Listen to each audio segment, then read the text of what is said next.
The mail never stops. Here comes the mailman. Mail time. Mail time. Mail time. Mail time. The mail's here. When you control the mail, you control information. I'm jacked. I'm jacked to the tits. Good. You feel it? No. If there's something strange in your league, who you gonna call? Wow, that's touching. Wow. That's touching. Welcome to the Sleeper Wire Mailsack, guys and ladies and boys and girls and anyone who wants to listen in. You are tuned into the Sleeper Wire show, the Fantasy Mailsack, the only weekly call-in live advice show in the world where we come every week at 7 p.m., bring the experts in and answer all your questions for the week. Well, it's not the only one, but it's the only one on Wednesdays because we have a show on Sunday mornings as well called The Blitz. It usually starts about 10:30, 11. So if you have start-sit questions, it's the same exact format. Bookmark whatever site you're listening or watching on and tune back in on Sunday to get all your start-sit questions answered. But tonight is the Mailsack. What we do is we answer your questions, trade advice, dynasty stuff, ad drops, waivers, anything you want to talk about. You want to talk about start-sit, that's fine too. I've got a full slate and some real experts today. Of course, as always, Primetime Lucas, he is on Twitter at SleeperWireLBB. He is a performance-based expert and a coin collector, and so he wants players to show him the money. Welcome back to the show for a second time in a row. Jordan Richards on Twitter at ChubBoyJRich. Dynasty and Devy is his thing. And Justin Dodds joins us again at Justin Dodds FF. He is now the 8th ranked Fantasy Pros in quarterback rankings. He's great at weekly rankings, start, sit, and rest of the season outlooks, which I think we have a lot of rest of season questions. Guys, if you want to call into the show and jump the line, get your question answered immediately, here is the number. Write it down, 205-79-SLEEP, 205-797-5337. If you're not able to call in or you're listening on replay, that's fine too. You can join us on Facebook at the Sleeper Wire Fantasy Football Club in the groups, on the Sleeper app, in the Sleeper Wire channel, or if you're on Twitter at Sleeper Wire Show, you can send us questions also on sleeperwire.com. Okay, I'm done talking for a little while. Let me get the guys in here and we will get started. Boys, no calls yet. You want to hop into the sack or do you want to talk about life? I mean, I think we got to give the people what they want. All right, let's get right into the questions. Lefty 007. I hope you tuned in. So we've got this one. This is from the Mailsack. My record is 3-3. So this question is broad. What roster move should I make towards the final stretch? I'm going to have 1 point PPR. And if you guys have the notes open, you can see his team. Take a look at it. Any notes, any ideas of maybe moves he should make, trades he should look at, guys he should maybe get away from or move around?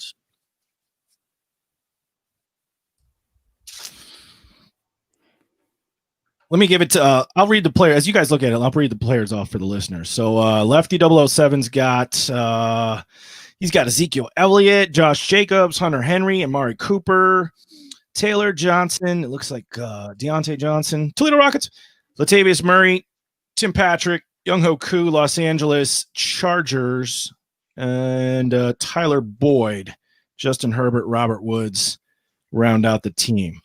What do you guys like about this team? What don't you like? What are you trying to move on from? Who's already hit their peak, I should say. Justin, let's start with you. Off first glance, he's got pretty good running back depth in Zeke, Josh Jacobs, and Jonathan Taylor.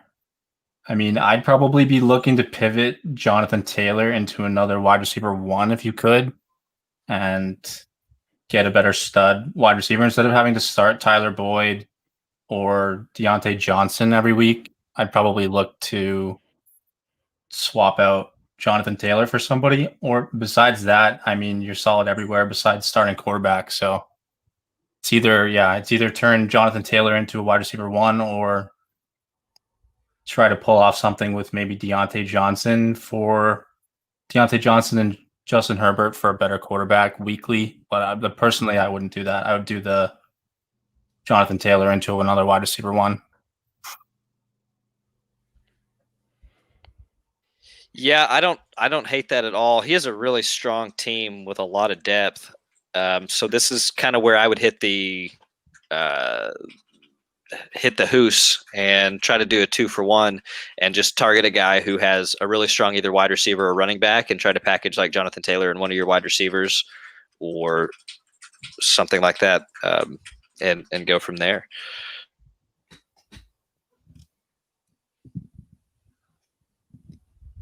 Jay Rich, anything? I actually wanted to talk to Lucas about something real quick. How do you feel Zeke rest of the season? Yeah, I mean, obviously the turnovers aren't great. I think that right now is probably a time that you can reach out to somebody and get Zeke because they're going to be sick of the fumbles. I think that he's going to get angry and try to put the team on his back. I think that the Cowboys, the two turnovers that happened early put them in a hole, but the defense had held the Cardinals for the first couple of drives, and then they kind of got demoralized after both of those turnovers turned straight into touchdowns, and the team kind of fell apart. Andy Dalton was trying to make throws happen, trying to make things happen when it wasn't there, and I think that they come out strong going forward, and I think Zeke going forward should be pretty decent because they still get to play like all of the NFC East twice throughout the rest of the season. Yeah, for sure. I feel that. I think I'm just worried about what I saw with Arizona, right? A lot of single high safety, stacked boxes. And I think he's going to see that a lot until Dalton proves he can beat people through the air. So that's really my only concern. Obviously, in a full PPR, you still get the receptions, but that's from what I saw, I was worried. If he sees that all season, he could be facing a lot of tough yards just to get, 50 rushing yards a game, not to mention his normal 80 to 100. All right. Let's hit the rest of Lefty's question real quick before we talk to Curtis. With Antonio Brown set to end the suspension after week 8, is he worth the stash and the bench?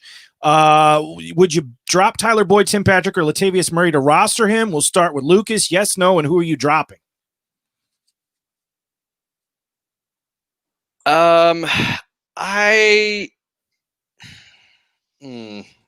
I'm not sure that I don't think so. I mean, AJ Brown, Antonio Brown is a decent stash. I think if I were going to, it would be Latavius Murray because you don't have Alvin Kamara, but I like Patrick and Boyd. All right. Jordan, who do you like? Yes, no, and who are you dropping? I think for me, it would just be Patrick if that's a route you wanted to go. And the only reason why I don't necessarily agree with Lucas on Latavius is because Latavius already passed his bye. So whenever any of those other players need to go on bye, you do have Latavius, who is a viable option. I do get the upside with Patrick, but obviously Antonio Brown has much greater upside than Patrick will ever have. So if you do want to go that route, Patrick would be my choice. All right, Justin, yes, no, and who are you dropping? Yeah, I'm in the same boat as Jordan on that one. I mean, he is worth a stash, but you should probably temper your expectations with Antonio Brown just because obviously he's coming onto a team halfway through the year, so he's not really going to be up to speed necessarily right away. So I wouldn't be doing it unless I had a decent record, but if I was to drop somebody, it would be Tim Patrick as well. I just think Latavius Murray is, off the top of my head, probably one of, if not the best running back handcuff right now. Since, I mean, you're seeing the problems with Zeke and Tony Pollard. If it wasn't Latavius Murray, it's probably Tony Pollard. And as Jordan said, Zeke is seeing stack boxes and is going to continue to see a bunch of stack boxes. So, yeah, I mean, it'd be Tim Patrick for me. All right, we got to hit the phones. Guys, if you want to call in and jump the line, 205-797-5337. Oh, this is Curtis, baby. Nah, I know Curtis, man. Oh, Curtis, man! This is the new cut. Y'all be back. Whoop, whoop, whoop. What's up, Curtis, baby? What's up, guys? What's up? Give me some good news, man. Tell me some wins. You got some wins, right? Oh, I won every single league I was in. So this week was absolutely amazing. That's what I'm talking about. What do you got for fantasy? Good stuff, man? What do you got for us this week? I won some DFS lineups. I literally won big everyone.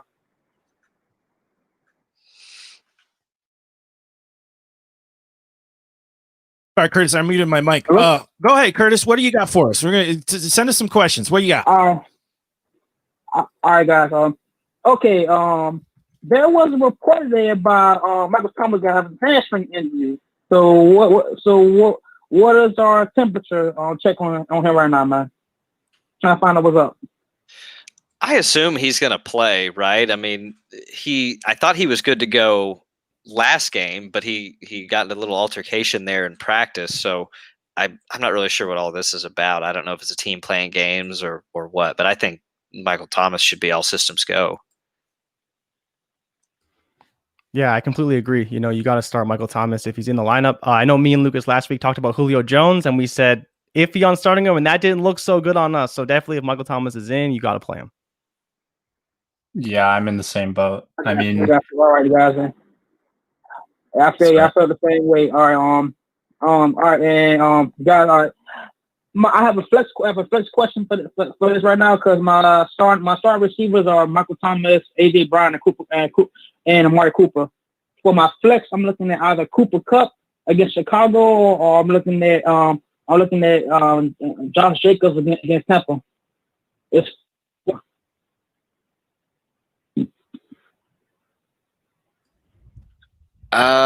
Man, it's tough for me to sit Josh Jacobs, but I just read something where the O-line, like the entire O-line, is being tested for COVID. So that's going to be something that you're going to want to monitor very closely. And the Tampa defense has been playing better than expected. So maybe you do want to pivot away from Jacobs. What do you guys think? Justin, how about you? yeah, I'm in the same boat. I'd probably be starting Cooper Kupp there. Chicago has been tough against receivers, but I mean, if Trent Brown was the one that was put on the COVID list for sure, and then everyone else was being, I think they got sent home because they were all in close proximity to him. So, and even still, just Trent Brown alone is a stud lineman on their team. So even if just him is out, that's still worrisome. And he's still going against Tampa Bay, which is one of the best run defenses in the NFL right now anyway. So, I mean, it'd probably be Cooper Kupp. I'm not necessarily scared of his low volume in the past couple of weeks. I think Robert Woods will probably be taken out of the game. So I'm not necessarily afraid of starting Cooper Kupp in the flex, especially.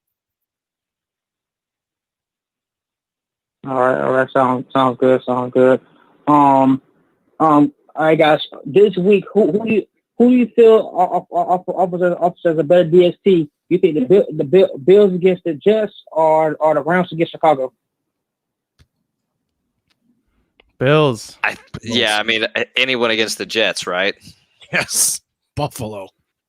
The Bills are easy pick. Point favorites.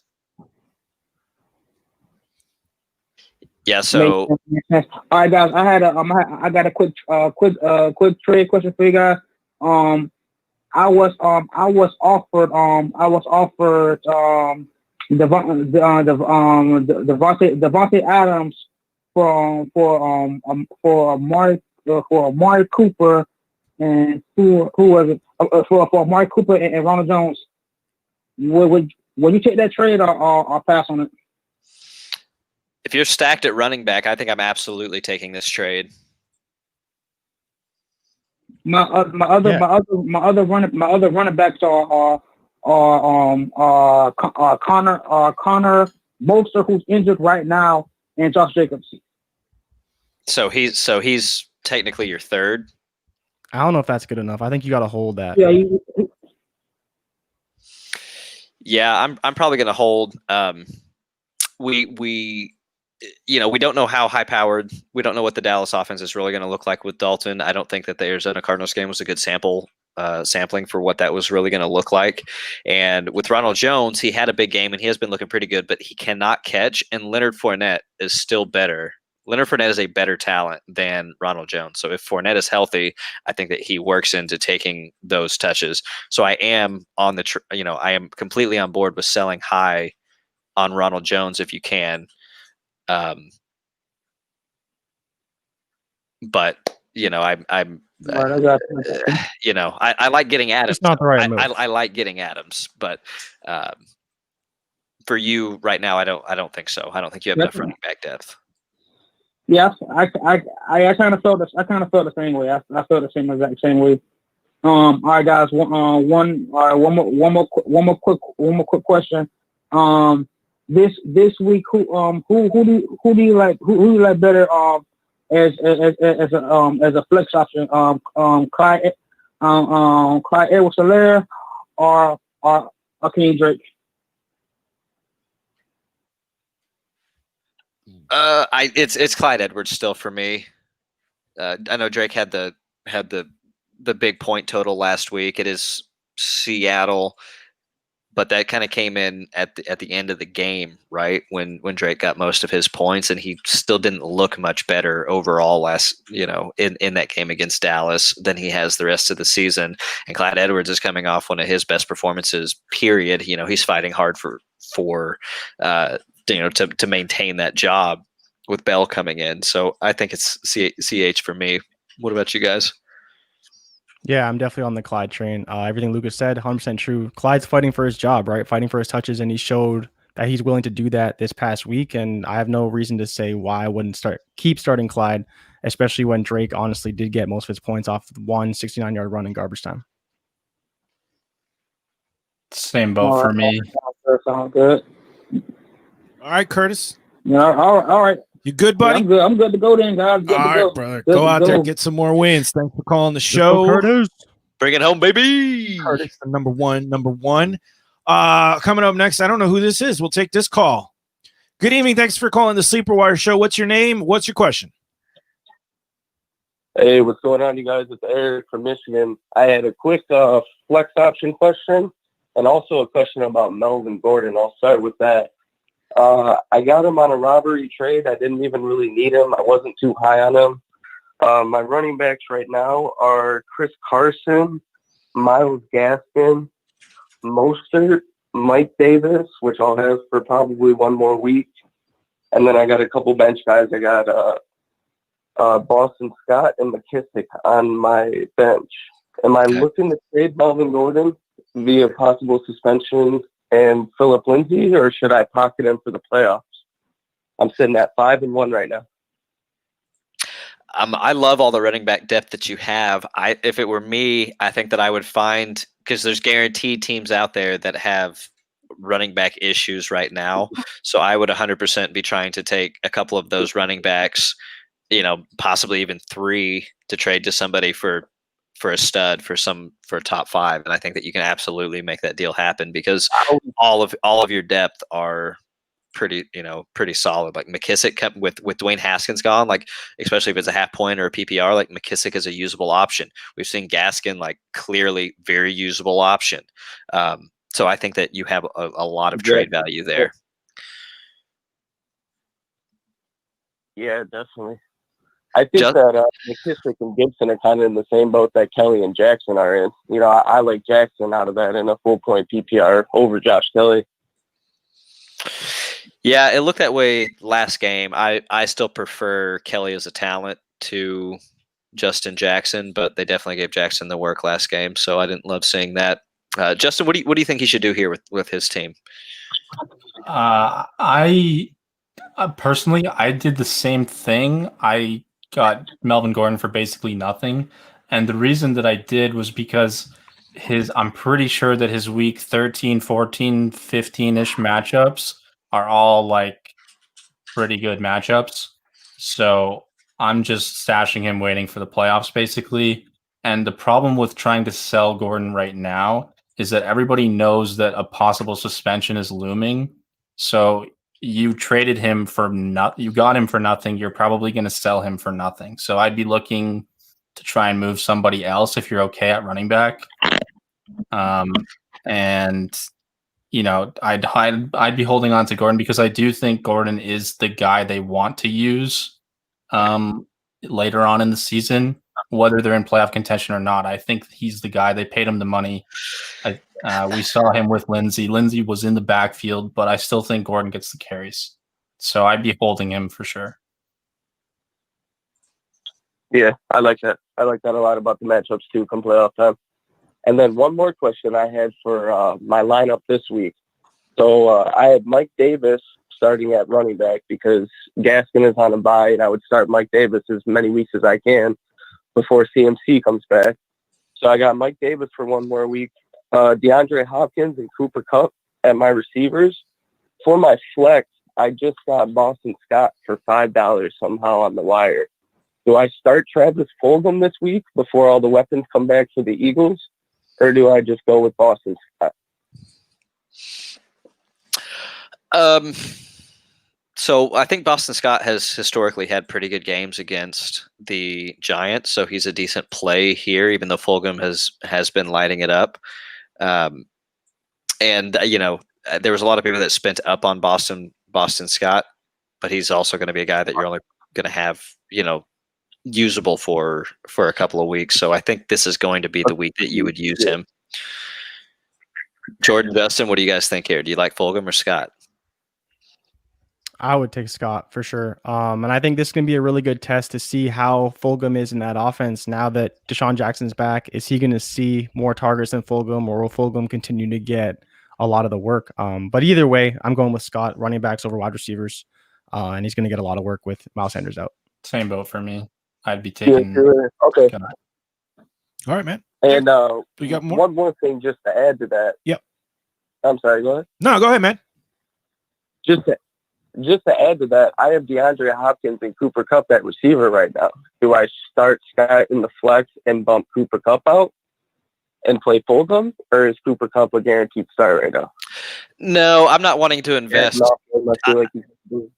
I don't want to invest that much in the Eagles offense. I don't want to, separately, like I like both of those players, but I'm not wanting. That's a large chunk of your entire fantasy week now that's going to be dependent upon them. And Cooper Kupp, I still like Cooper Kupp. So it's one or the other. And for us, I think for all of us, it is Boston Scott. Yeah, I hear that for sure. And one last thing real quick. Are you guys ready to kill the fantasy buzz over Le'Veon Bell? Do you guys think he's washed up? Or do you think he could compete with King Clyde Edwards-Helaire putting up 160 yards in the backfield? Do you think Le'Veon Bell has any value right now? I think he does. I think that he is coming out with something to prove, and he really needs to be viewed as like a Swiss Army knife. Like I really don't think that it's going to hurt CEH that much at all. I think it's going to help that team move the ball, continue drive. Like they can line up, like Bell can be lined up in the slot. He can catch really well. They can find creative ways to have both of them on the field. As a coach, like I want CEH, Kelsey, Hill, and Bell all on the field at the same time, because why not? Like each one of those guys demands attention 100%. And so Mahomes is good enough. The $500 million man is good enough to see which one of these guys is not, is in the best situation to get the ball, and he'll deliver it. So I think that Bell will have a role, but I really don't think it hurts CEH that much. Jordan and Justin, either of you have a different take on that? No, I completely agree. And I think more so it'll help them score more touchdowns, right? Like it's not going to hurt CEH because he doesn't score touchdowns anyways. So he's not going to get touchdowns vultured. I just think it helps that offense move the ball, like Lucas said, and ultimately score more touchdowns in the red zone, because that's where they've really struggled. They don't have a rushing attack in the red zone right now with Clyde, unless Damian Williams does something. But for right now, they're basically exclusively passing inside the 10 because CEH just can't get it done. All right, Eric. Like it. Sounds good, guys. Thanks. Was your name? Listening. I love Sleeper. It's the best fantasy app right now. What was your name, Eric? Appreciate it a bunch. Yeah. Was that Eric? Great call. Thank you, Eric. Thank you, buddy. All right, that guy was a professional caller. You could tell he's called into talk shows before. He had his questions. He knew. Yeah. All right, we got another call here. You guys can jump in the show, 205-797-5337. Caller, thanks for calling the Sleepwire Show. What's your name? What's your question? What's up? Can you guys hear me? Yeah, we can hear you. What's your name? All right, sorry, I just wasn't sure. My name's Trent. I'm from Canada, actually, so St. Catharines, close to the Bills. Nice. Okay, we got two Canadians. Sorry. Sorry, go ahead. I Man. just had some questions regarding what to go or what to do from here with my starting lineup. I got a pretty solid squad, like it's full of studs and whatever. But I'm 2-4 right now. I typically they score or my team scores low and the other team scores high on those weeks. So I'm 2-4. I got like a solid starting lineup. Should I look to keep my lineup the same and kind of get my stud running backs handcuffed right now, or should I try and make some moves somewhere? Maybe try and upgrade my tight end. I got Waller. Waller's a pretty solid option if you ask me. Justin, do you want to take this one? Sure. Yeah. I mean, in general, the rule of thumb just goes, if you go 2-4, what's not to say you can't go 4-2 on the other way around. After all, it's fantasy football. It's pretty much a game of luck to a degree. So I wouldn't be panicking just yet. 2-4, like you can still make the playoffs. You can still do fine. If you're confident in your starting lineup, I wouldn't be rushing out to sell anybody. On the other hand, if you're not confident and there's a couple players that you don't feel comfortable with, say you have like Zeke, for example, and you're worried about the offense with Andy Dalton in general, then selling high on him or selling into his draft value would be maybe a good idea. But just in general, I wouldn't panic just yet. Mm-hmm. And then I could just read you off one of the trades that I did, or a series of trades I did earlier today. So I traded Joe Mixon, Stephon Diggs, and Giovanni Bernard for Aaron Jones and Cooper Kupp. What do you guys think of that? Yeah, so you basically traded the Cincinnati backfield for Aaron Jones. Aaron Jones has really been balling out, and that team's been, as a whole, I think that the running backs there are probably a little bit of a wash, but with more security in Aaron Jones than what you're currently getting with the Bengals. So that's okay. And then I do like Cooper Kupp, but I would prefer Diggs rest of season. So I think it's a fair trade. But you were able to move a couple of pieces and kind of get rid of a headache when it comes to the Cincinnati backfield, which will get shut down whenever they're playing a tough defense. And Aaron Jones can really step up and have a game against anybody. So I think that you secured the running back position, which is slightly more advantageous to you. So I think it's a fine trade. Yeah, and then after that, I actually ended up moving. I moved Kupp for the handcuff Williams, and then also picked up Devontae Parker, which I'm not too happy about with Parker, but I felt that I wanted to get that running back position locked up and make sure in case Jones did go down, I just kind of had that backup and I wouldn't be hurting too much at running back because I have the wide receiver depth. Yeah, I think so. You traded Kupp straight up for Jamal Williams. It was Kupp straight up for, or it wasn't straight up. It was Devontae Parker and Williams for Kupp. Yeah, I think, I like Parker. I think he's dealing with a little bit of an injury right now, but I think that Parker, we'll see how he does with Tua now. So that's a big question mark. I'm not certain that Jamal Williams is the handcuff to Aaron Jones. I don't know that there really is a direct handcuff for him. I think that you see Dillon come out and get a lot of touches if Jones were to go down. I think that Williams has a pretty secured role in that backfield, but it's not just going to transition directly over to Williams. I know Jordan hates Cooper Kupp, so he probably loves that trade. No, I honestly I don't, and the only reason why is because, like Luke was saying, is I don't think that Jamal Williams is the handcuff at all. I think it's AJ Dillon pretty securely, and I just think that Williams has his special teams role and his kind of third down pass blocking role. I really do think it would be Dillon, and I think Matt LaFleur would be ecstatic if Aaron Jones did get injured because I know that he wants to see Dillon get that workload. As far as trading Cooper Kupp, I don't love it. I don't hate it. Especially because Parker, we don't know what's going to happen with him. Obviously, Ryan Fitzpatrick loved him, but we don't know if Tua will love him the same, how he'll operate in that offense. It may be completely different. So it's a little bit unknown right now, but Parker has been good, so hopefully he can continue that.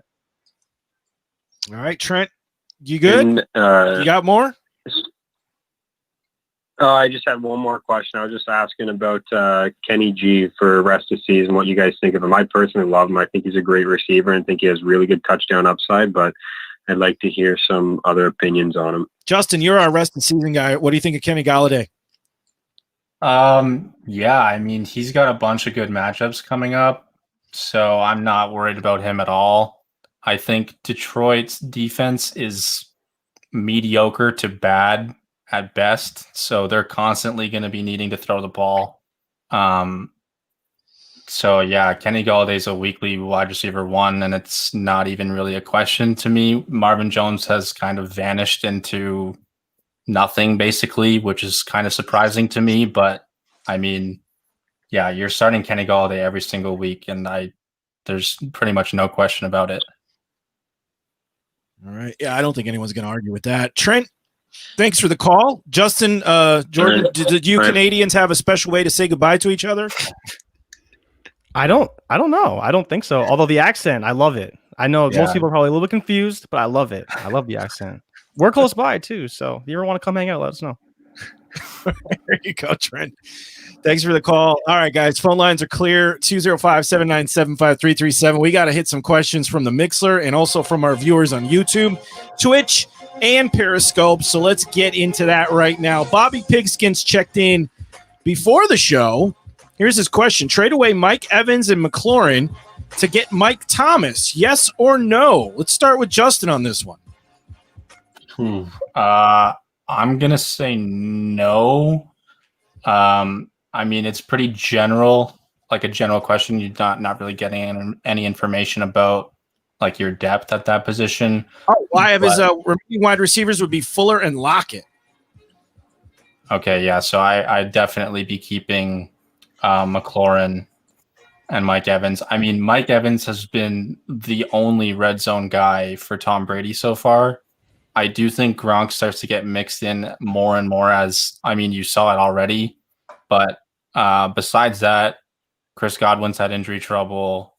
Mike Evans is like another weekly wide receiver 1, wide receiver 2. And then same with McLaurin. But the only thing about McLaurin is the quarterback uncertainty there. And like, I get it, it's Michael Thomas, but we haven't seen him at all this year. And in the one game we did see him, it didn't look so great. So we're now at week 7. So who knows what he's going to look like when he comes back. Obviously, he's still going to be good, but I think I'd be keeping the depth pieces. I have no trouble trading 2 wide receivers away for Michael Thomas, but I would attempt to do 2 of the other 3 and keep Mike Evans. So, like, if you wanted to trade Lockett and McLaurin, I'd be more than okay with doing that for Thomas, and maybe you could get that. Because to me, Metcalf is emerging clearly as the guy there. And so Lockett's going to have his up and down games, and the McLaurin's kind of a question mark, not as a talent, but just as what that team as a whole is going to do. So if you could trade those 2 pieces or Will Fuller in there with one of those other 2, I'd be more than happy, but you're definitely wanting to keep Mike Evans if you can. It's funny you say that, though. I'm on the other end of the spectrum. I'd be looking to trade Mike Evans because of his name. McLaurin's had a string of really bad matchups and still produced. So I'm trying to hold on to that as his matchups start to open up a little bit. He has a little better quarterback play as the season progresses. And I think that he's going to be fine going forward because, like you said, he's super talented. But Mike Evans holds this name value, but he's really held up by his touchdowns. And I just think that could easily change once Godwin gets into the fold. Obviously, Gronk is emerging. And we don't know if Tyler Johnson's going to be used more. And I just never really believed in Mike Evans. And I think you can still sell him off that name value. All right, Mills Russ wants to know, full PPR, should I start Boston Scott or J.D. McKissick? Start with Jordan. I'm rolling with Scott. Yeah, for this week, this is going to be the week that you're going to use Scott if you're ever going to. Yeah, I've got Boston Scott at running back 23 and McKissick at 32. So, right. Although in full PPR, I'd get a little boost for sure. Cool. 3 for Scott. June 718 half point. Choose 2. Here's your choices: Cup, AJ Brown, DJ Moore. For sure, AJ Brown. DJ Moore. Come on. I know you like Cooper Kupp, but that's not the answer. Come on, Justin. What do you think? So I cut out on the 3. What was the 3 again? Cooper Kupp, AJ Brown, DJ Moore. I need 2. Yeah, I mean, you're definitely starting AJ Brown. And I mean, I'm probably going DJ Moore. I think I have him slightly above. Yeah, I have him 1 spot above Cooper Kupp. So it's DJ Moore. So good. I'm okay with it, but like the hate for And he's Cooper Kupp heating has up. to end. That has to We'll end. get a question for you, like Cooper Kupp versus Travis Fulgham. Easy.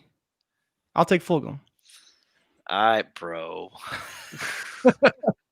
June 718 also half point. Choose 2 out of these 3. Brandon Cooks, Mike Williams, DJ Chark. Who are you benching? Cooks. Sitting I'd Cooks? bench Cooks. I would, yeah. I was talking about Mike Williams recently on some YouTube show. I forget. I think it was on Mayo show. And yeah, I think he's great. And I think with the potential Keenan Allen injury, he may see even more targets. We saw what he did against the Saints. And he has a really good matchup. I believe he plays 8 of the next 11 teams have bottom 20 defenses for the rest of the season. So, and I forget who he plays this week, but I know that Mike Williams is going to be a staple in that offense for sure. Jacksonville. Jacksonville. Thank you. So that's 150, 3 touchdowns. That's cakewalk. Yeah, I'm okay. Mike. I'm okay with sitting Cooks, but we just saw that Green Bay defense get exposed, and they're in Houston. I think that Cooks could have a pretty decent game.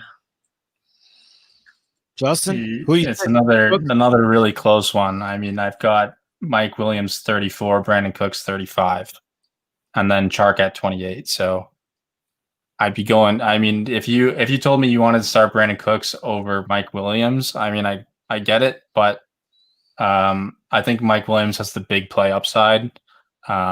Jacksonville's been terrible on defense in general this year.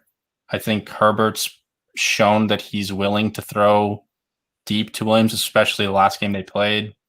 I know that before Keenan Allen had something like 48% of the air yards out of the offense, but I think that'll start to change as Herbert becomes more comfortable with Williams. So be Williams and Chark for me. All right, let's hit a third question here from June 718 about Herbert. So he asked Herbert or Breeze. Justin, start us off. Who do you like? Herbert still for you over Breeze, or are you still going with Drew Brees for this week? Yeah, it's Herbert for me. I got Herbert at 9, Breeze at 14. Carolina's been pretty brutal against quarterbacks this year. And the complete polar opposite against running backs. They've been gashed by pretty much everyone. So I think the game plan is going to be a lot of Alvin Kamara, a lot of Latavius Murray, and sprinkle in a couple Drew Brees when you need to, rather than the opposite. So I'd be starting Herbert. Herbert's a stud this week. All right, Lucas, Breeze, Herbert.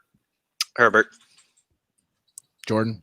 Yeah, Herbert. All right, 3 for Herbert. Fear the Claw, a new listener, first time tuning in. We kind of already talked about this. Boston Scott and McKinnon. Who do you think is better this week? I think all three of them said Boston Scott. But for long term, it would be probably McKinnon would have more long term value. So we said it was. So the other question was Scott versus McKissick from. Oh no, Washington, you're right. Yeah. I believe. So I can't read this week. I think it's probably McKinnon for me. Yeah, I think so too. I just think he's a lot more talented than Scott is, and I don't know. And definitely long term, it's McKinnon because obviously Miles Sanders will come back, and I think Mostert's out at least 3 weeks. I don't know if is he officially on IR yet? They were talking about him maybe going on IR, but I think he has a mid to high ankle sprain. He'll be probably at least 3 weeks, but I don't think he's officially on IR yet. Let me see if they just real quick. That's a good. Justin, what do you think? I'm going to be on the opposite side, I think, here. To me, it just comes down to the the predictability of the San Fran backfield right now. It's a little dicey to me. I mean, Jerick McKinnon wasn't. I think he got out-touched by McCasey when he came in, or when Mostert went out, rather. And as far as what's his name, Boston Scott goes, I mean, it's him and it's Corey Clement, and that's about it, basically. So I think the matchup is better for Boston Scott. I think there's going to be more points to be scored for Philly than there is. Maybe it's about the same, but I'm still going Scott. All right. Good catch, Lucas. I got to focus on my letters. That was no good. Let's jump to some questions from viewers online right now. This one's up on the screen from, what is that, Twitch. BFTGL, 12-team Superflex Dynasty. Would you trade Tannehill and Mostert for Swift and Herbert? If I was Jordan. getting Swift and no, go ahead. Hell yeah. Yeah. Dynasty. Yeah, hell yeah. I got In excited. Dynasty, that's not even close, Yeah, man. I got excited. Once you get Herbert, it's like I would take Herbert for just Tannehill and Mostert, like alone, if I could do that. If you give me Swift too, it's like game over. And I was talking about this on another show. I think it was on a show I did for Ray. And it was like Swift only had 28 opportunities in the first 4 weeks, but had 18 last week alone. Coming out of the bye week, they said, we're going to use Swift, and they did. So I think he's a full go going forward in Dynasty. He should be a top 12, 16 back pretty easily. Are you going to name drop another show every time you get a question? I've been talking a lot this week, and I need the people to go and check out my stuff, you know, and you guys don't give me a chance to plug my shows at the beginning. So I gotta do it on my own. I can respect it. All right, Justin, how do you like this for Dynasty? You good with this? Same boat. I mean, it's not even really that close at all. Herbert and Swift Dynasty outlook a lot better than Tannehill and Mostert for sure. All right. And Lucas, you finally get your turn. What do you think? Thumbs up. Thumbs up. All right. Mike D, Dirty Jobs checking in. First off, Lucas needs to respond to my DM right here, right now. LOL. And are we starting MT this week? I don't know what you guys got going on in the DMs, but Lucas, going down in the DMs for you. Apparently. Damn. Okay. And yeah, you start your studs no matter what. If Michael Thomas is in, you start him. We're going to have another Julio situation out here. Same boat. 100% start him. I think he's healthy. I think he'll play. He'll be just fine. Marsbot 3, can Swift and Chase Edmonds get me through having Eckler and Akers? Just saw a report that Eckler could be back sooner rather than later. Don't really know exactly what that means in terms of a timetable, but when did you see that? I saw the opposite. I saw the opposite. It was he's probably not coming back anytime soon, was what I saw. Yeah, it was weird wording. They said later than sooner, didn't they? Yeah. It was poorly written. Later than sooner. Not the saying, but yeah, I think regardless, depends on your wide receiver tight end situation. I do think Swift and Edmonds can get quote unquote get it done. I'm expecting quite a bit from Swift, but Edmonds, as we've seen, he kind of needs to be in a negative game script, a lot of passing to be involved, and hope that he gets the targets. I think he can get it done. I don't know if he will get it done. I do like Swift, though. So I think you're kind of at a maybe right now with those two guys. Swift for sure. Edmonds is kind of more of a maybe. I would hope that Akers can get a bigger role and kind of take over for Edmonds in your lineup going forward. Okay. Marsbot 3, DJ Moore or Slayton in the flex this week? Probably Moore. I think DJ for me. That's Moore for me. Slayton's going to get Darius Slay, and that's a matchup you usually want to avoid. Daniel Jones hasn't been that great this year. I want to say Slayton so bad though. Wasn't last year he had like 140 and 2 tubs against Philly? No Darius Slay. I think the Eagles secondary is old. Much He's better. old. He's old. He can't. How old is he? I don't know. He's got to be 30 something. But no, the answer is DJ Moore. DJ Moore's a stud. Start him. But I do like Slayton a lot. Slayton's damn good. Okay. Although, have you seen any reports about his ankle that he rolled up on? He was not listed on the injury report whatsoever. So all right. I assume that means good to go. Right. Rob B from YouTube, thoughts on Andy Dalton moving forward? It's a big question. Lucas, you're the Dallas guy. What do you think? So like I said earlier, I don't think that what we saw last week against Arizona was indicative of what we should see going forward. I think that Arizona has a much better defense. They shut down San Francisco when San Francisco was still San Francisco at the beginning of the year. And Dalton can throw the ball just fine. We'll see how the O-line holds up, but the receivers there, it's one of the best receiving cores in the NFL, and Dalton can throw the ball. We saw 2 games ago when they came back and he threw some bombs down the line to Gallup and was able to connect that way. So I think that Dalton will be fine. I don't expect him to be lighting it up, but I think that going forward, he'll probably be a low-end QB1 to high-end QB2, and he'll definitely have games against some of these other trash NFC East teams where he's putting up sizable numbers. All right, Justin, you're my quarterback expert. What do you think? Yeah, I'm in the same boat as Lucas. I mean, I don't think people realize, but Arizona's actually been pretty tough against quarterbacks and wide receivers this year.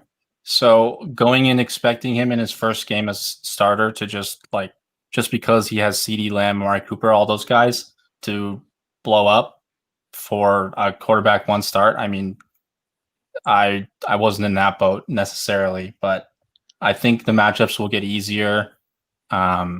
I think you'll certainly have some weeks where he presents quarterback 1 upside, but I don't think he's a weekly quarterback 1. I think you'll start him in his good matchups, you'll bench him in his bad. All right. Jordan, what show were you on where you talked about Andy Dalton? I didn't talk about Andy Dalton, unfortunately, because he's trash. So these unprepared coaches, they need to get their shit together. Oh, my They need to goodness. start preparing for games. That locker Come room. on, Lucas. You All saw right, it, man. so You saw the hot report. take. Hot take. What, he hot- gets fired? That's not hot. No, hot take. Okay. So Miami benches Fitzmagic for Tua. Why would they do that? Fitzmagic has been balling. Well, isn't there a trade deadline coming up in 2 weeks? Fitzmagic is about to come to Dallas, baby. There's no way, but Hot you can take hope. for sure. What? You can hope, but it's not going to happen. Hot take, baby. Hot take. I think you guys are right. You know, Dalton's going to be a streamable option going forward. I think he'll be a mid QB2 in kind of bad weeks and maybe a low end QB1 in his good matchups. Although I am curious, to see if maybe Zeke gets more work in those games that are positive game scripts where they can kind of take advantage of bad defenses. And so Dalton still isn't a great quarterback. He just kind of manages the game. Or if they do want to actually get him to air it out going forward. Scro91, these are important questions, he says. With Juju having previous bad weeks, would you play Cooks or Boyd over him this week? Jordan, start us off. I would play Boyd over him for sure. Cooks, I'm iffy about, and honest, I can't start Juju. You just can't. I was looking at his target breakdown. He's the leader in targets by 2. Deontay is behind him without playing in 2 games. Claypool is on his ass, I believe, with 24. Juju only has 28. Like, Juju's not seeing the targets. He's not seeing the work. I think Ben just hates him, and I think he's gone at the end of the season. He's just not that good. He's not that good. It's true. It's true. He's not that good. He's decent. He's just, he's Tyler Boyd. That's what he is. He's kind of a bad Tyler Boyd, to be honest. Juju's not that. He's not that big. He's not that fast. He is not hyper aggressive at the high point of the ball. His routes are pretty good, but like there's nothing that he has no one statistic that just makes him stand out as like the guy for an NFL wide receiver. Yeah. Looks like everybody is agreeing about Juju. Everybody agree with Boyd over Juju to start? For sure. Yeah. I got Boyd 27, Juju 29. All right. Scro91 is if Fant is healthy, would you play him over Higbee? Justin, start us off. Tight end. Yes, I think so. I'm kind of worried about Higbee and then playing against the Bears in general. The Bears have been kind of what you expect them to be on defense in general, just because of Khalil Mack and their defense historically. And Noah Fant gets Kansas City at home. I mean, it's not a great matchup. It's not a bad one either. I think Noah Fant is Drew Lock's favorite target. I think he'll get tons of work if he does play, obviously. But yeah, I'm kind of worried about Higbee, so it'd be Fant. Yeah, I completely agree. I think Fant's a game breaker. So if he's in the lineup, he's definitely a guy who can take advantage of any team because he's that fast, he's that strong, he's that talented. And I think Drew Lock's going to have to get him the ball if they're going to have any shot of winning this game against Kansas City. All right, Scro91 has one final question. Freeman or White at running back 2? Mostert and Sanders are out this week. That's a tough one. PPR. Doesn't say. Oh yeah, half point. Sorry, half point. Probably Freeman for me. I think so too. That's extremely tough. Those are just both not very good options, unfortunately. In a PPR, I'm fine with going to White. I think he's still getting a fair amount of targets, but in a half point, there's enough there that I'm going to take the first and second down back for the Giants. Yeah, I'd be going Freeman there as well. I got him basically as the lowest running. I have him at 24, the lowest running back 2 you can get. Yeah, as they said, it's just guaranteed volume. Basically, he's playing against Philly. It's gonna be bad. That's all you can really say. There's pretty much no upside though. White if it was PPR though, for sure. All right, let's jump back into the Mixler questions for a little bit here. No. Where were we? Wilson 27. Hey, what's up, Wilson? Start Debo or Slayton in PPR this week? Jordan, starter. Debo, Slayton. For me, it's Slayton. I like Slayton a lot. I do think Debo got pretty lucky this week. And he got the touches, but his yardage was kind of iffy other than that one broken play where he was down, but not down and nobody knew. And I think that was like a 35-yard play. And he only had 66, I believe, total yards. So I'm not too big of a fan. And honestly, I just look at what Slayton can do. He's a post route or a fade route to the house on any given play. And I just love what he does with Daniel Jones. And he really took advantage of Philly last year. And I think he could do it again this year, even with Slay shadowing him. He's done it against some pretty talented corners, so I'm not too afraid of him going forward. I think Debo gets shut down this week against the Patriots, and I think the Patriots are going to try to shut down Debo. They're going to try to shut down Kittle, and they're going to force San Francisco to beat them with the run because Belichick is very smart. He knows that they don't have Coleman. They know that they don't have Mostert, and they're going to force Jermichael to come in off the practice squad and a semi-healthy Jerick McKinnon beat them. Yeah, it's same for me. I mean, it's Stephon Gilmore better than Darius Slay, basically. So that's essentially the tiebreaker for me. I do, although I would definitely start Darius Slayton if matchup was just neutral. But yeah, this week against Bill Belichick, Stephon Gilmore, not to mention in New England as well, after they just got embarrassed at home, I would be shying away from Debo. All right, Slayton's your guy. Eric Musial, 14-team league standard. This is a big question. Is Ertz worth holding on to? So he already has Jonnu Smith. He's kind of thin at wide receiver. He's got Hill, Fuller, and A.J. Brown. Running backs are Montgomery, CEH, Gibson, Latavius, Josh Kelly, Damian Harris. Would you drop a running back instead? Available wide receivers are Mike Williams, MVS, Alshon Jeffrey. Knowing you guys, I would probably guess, and you tell me if I'm right. I'm guessing you're going to say drop Damian Harris, add Mike Williams, probably hang on to Ertz, right? Yeah, I think that's the way that I would lean. Yeah, I think that's the way that I would lean. I don't know, because Ertz is on IR anyways. So if you can put him on IR, you put him on IR. But do you guys actually believe in Ertz? He hasn't done anything, literally nothing. And once he's back, Goddard should be back too. So are you going to bank on him being the guy when Goddard's there, when Rager's probably back, when Jeffrey might be back? Obviously, Fulgham's there. I just don't know if has any opportunity. You look at what he does with nobody there. What's he going to do when everyone's hopefully healthy? Yeah, the only thing for me is I agree. I'm not necessarily in high hopes over Ertz. I think when Goddard comes back, I think he's going to be a little bit earlier than Ertz, and I think they're going to like what they see with Goddard alone, and that's going to be bad news for Ertz. And the only thing is that I don't necessarily think that holding Damian Harris is better than holding Ertz, just because, I mean, Cam Newton is the goal line guy. There's no passing work besides for James White out of the running backs. So you're essentially looking at the rushing total every week. And that's all you're going to get because he's not, unless he breaks a huge touchdown, he's not going to be getting red zone touches. It's going to be Cam Newton. So I think the upside is slightly there with Ertz. I mean, neither of them are that great of stashes, but it would be Ertz over Harris for me. Yeah, so Harris looked not great last week against Denver, right? I think he was averaging 3 yards a tote. Sony Michel's going to be back in a couple of weeks, and James White and Rex Burkhead are there along with Cam Newton vulturing a lot. So I think that the upside for Ertz and the potential there, even if Goddard is there.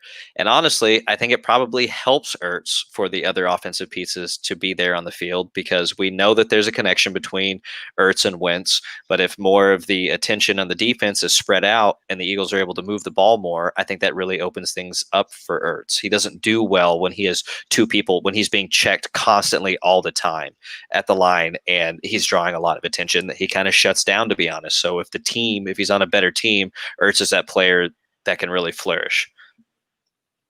All right. Oswaldo Andrade, standard league question. Pick 3 running backs: David Johnson, CEH, James Robinson, Josh Jacobs, Dobbins, McKinnon. Out of those, 1, 2, 3, 4, 5. Was that 6? Who do you like? 3 of them. Justin, start with you here. Running backs: David Johnson, CEH, James Robinson, Josh Jacobs, Dobbins, and McKinnon. This is for this week to start. Yeah, it would be David Johnson, James Robinson, CEH. I mean, all of those guys are guaranteed touches, basically. I'm in the boat that I don't necessarily think Lev Bell is going to take, if he even plays this week, I don't think he's going to take very many carries at all. So in a standard format, you're not worried about CEH's volume. So I would be going David Johnson, James Robinson, CEH for sure. Yeah, I'm definitely with that. Yeah, the only, for me, it's a toss up kind of between Josh Jacobs and James Robinson. But I'm there 100% with CEH and David Johnson. Okay. He had a wide receiver question too as well. I need 2 out of the following: Godwins, Devontae Adams, Ayuk, Brandon Cooks, and T. Higgins. So I like the first 2 for sure. It's the first 2, even though I really do like what I'm seeing with T. Higgins, and I think that he has potential to be a star.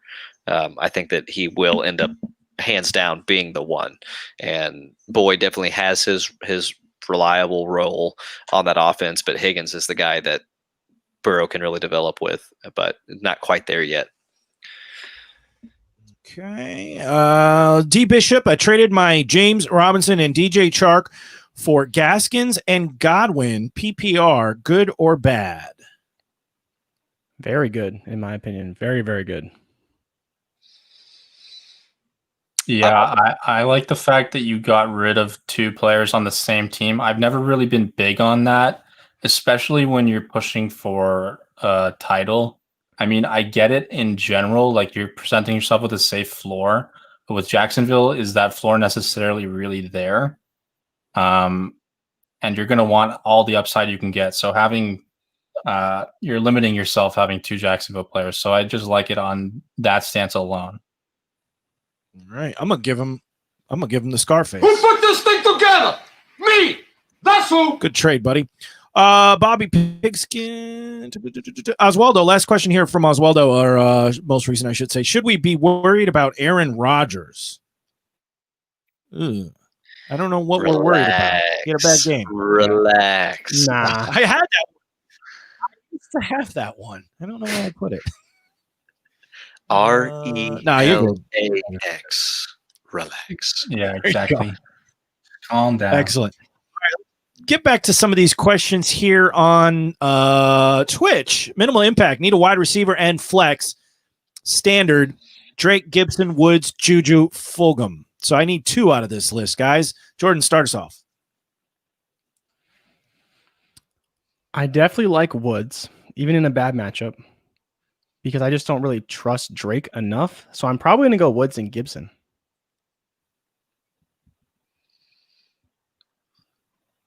I think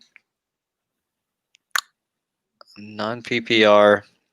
I think I am going to go Drake just because they were still giving him touches.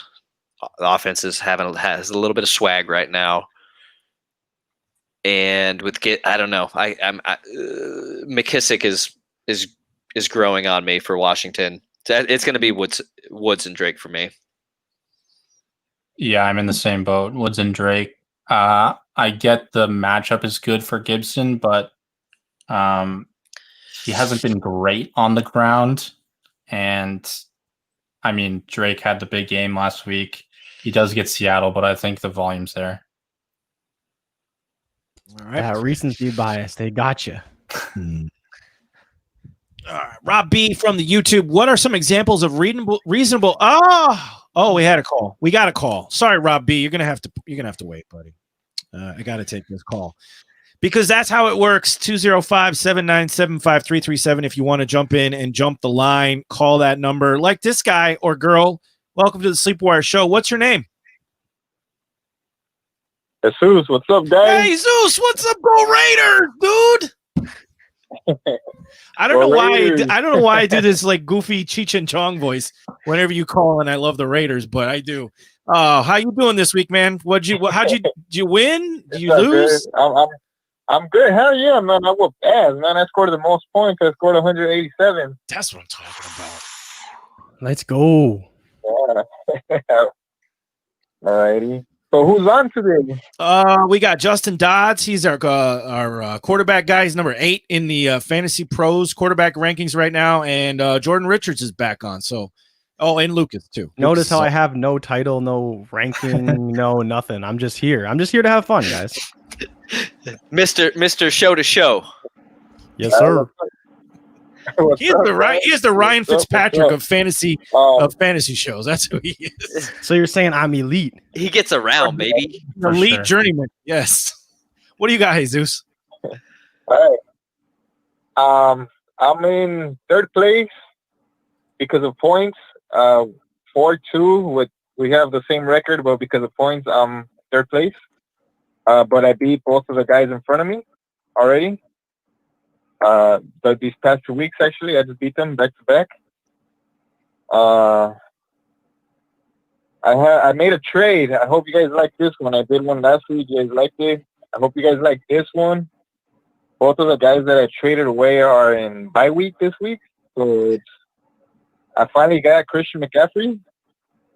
I'm trading away Marquise Brown and Jonathan Taylor. What do you guys think about that?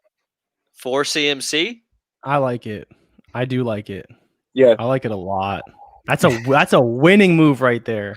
That's a winning move. That is dirty. That's what that is. Yeah,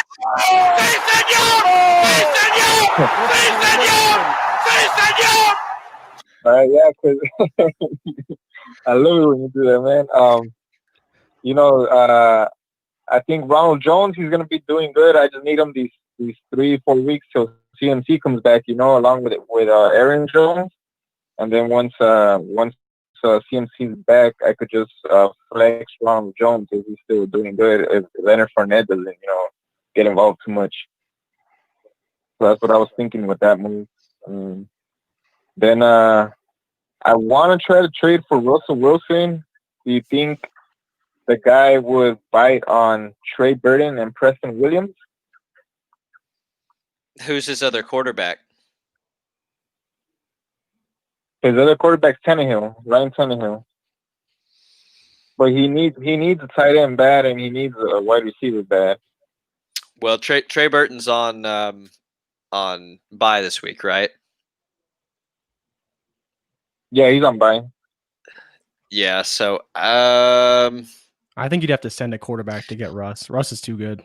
Yeah, I think you have a better shot at, with Dak being out. I mean, Russ is up there. He's a top dog for the rest of the season. So I think you have a better chance of getting a hold of Tannehill than you do for Russ. But I think to get a hold of Russ, that you're going to have to bring a stud to get him. All right, because my two quarterbacks are Minshew and Carr. If I can't get him, I'm gonna roll with Carr after this week, the rest of the way, because the whole matchups look very favorable with him. What do you Yeah. think about that? Carr's fair. I mean, Carr is fair. He had the one big game against Kansas City, and then the other games he was kind of mediocre, but he's relatively efficient. Yeah. You know, but I think he's serviceable. He has a relatively high floor. Right. But Justin, what do you think about Carr rest away? He's sort of the same thing as Dalton for me, as far as it goes as streaming. I mean, you sit him in your bad matchups, you start him in the good. I would value Tannehill more than him, I think. I think their play action is just too strong with Tannehill, Henry, AJ Brown, that trio. I mean, you can't not respect the run game for Tennessee, and that's like we've seen it for 2 years. That's benefited Ryan Tannehill a lot. So I'd probably rather have him over Carr weekly. So if you could pull that off, then because I agree with Lucas. If you're trying to get Russ, it's going to be pretty difficult, especially considering he's already gone through his bye. So you probably have to bring running back 2, wide receiver 2, wide receiver 1 value to get him. Okay. For my roster, who do you recommend? The only reason I'm trying to trade Burden is because I really don't need him. I have Waller. I just picked him up this week because I needed him for the bye. And Preston Williams is usually my 4th wide receiver. I think I only started him once when he had that matchup against the Jets, but he didn't really do nothing.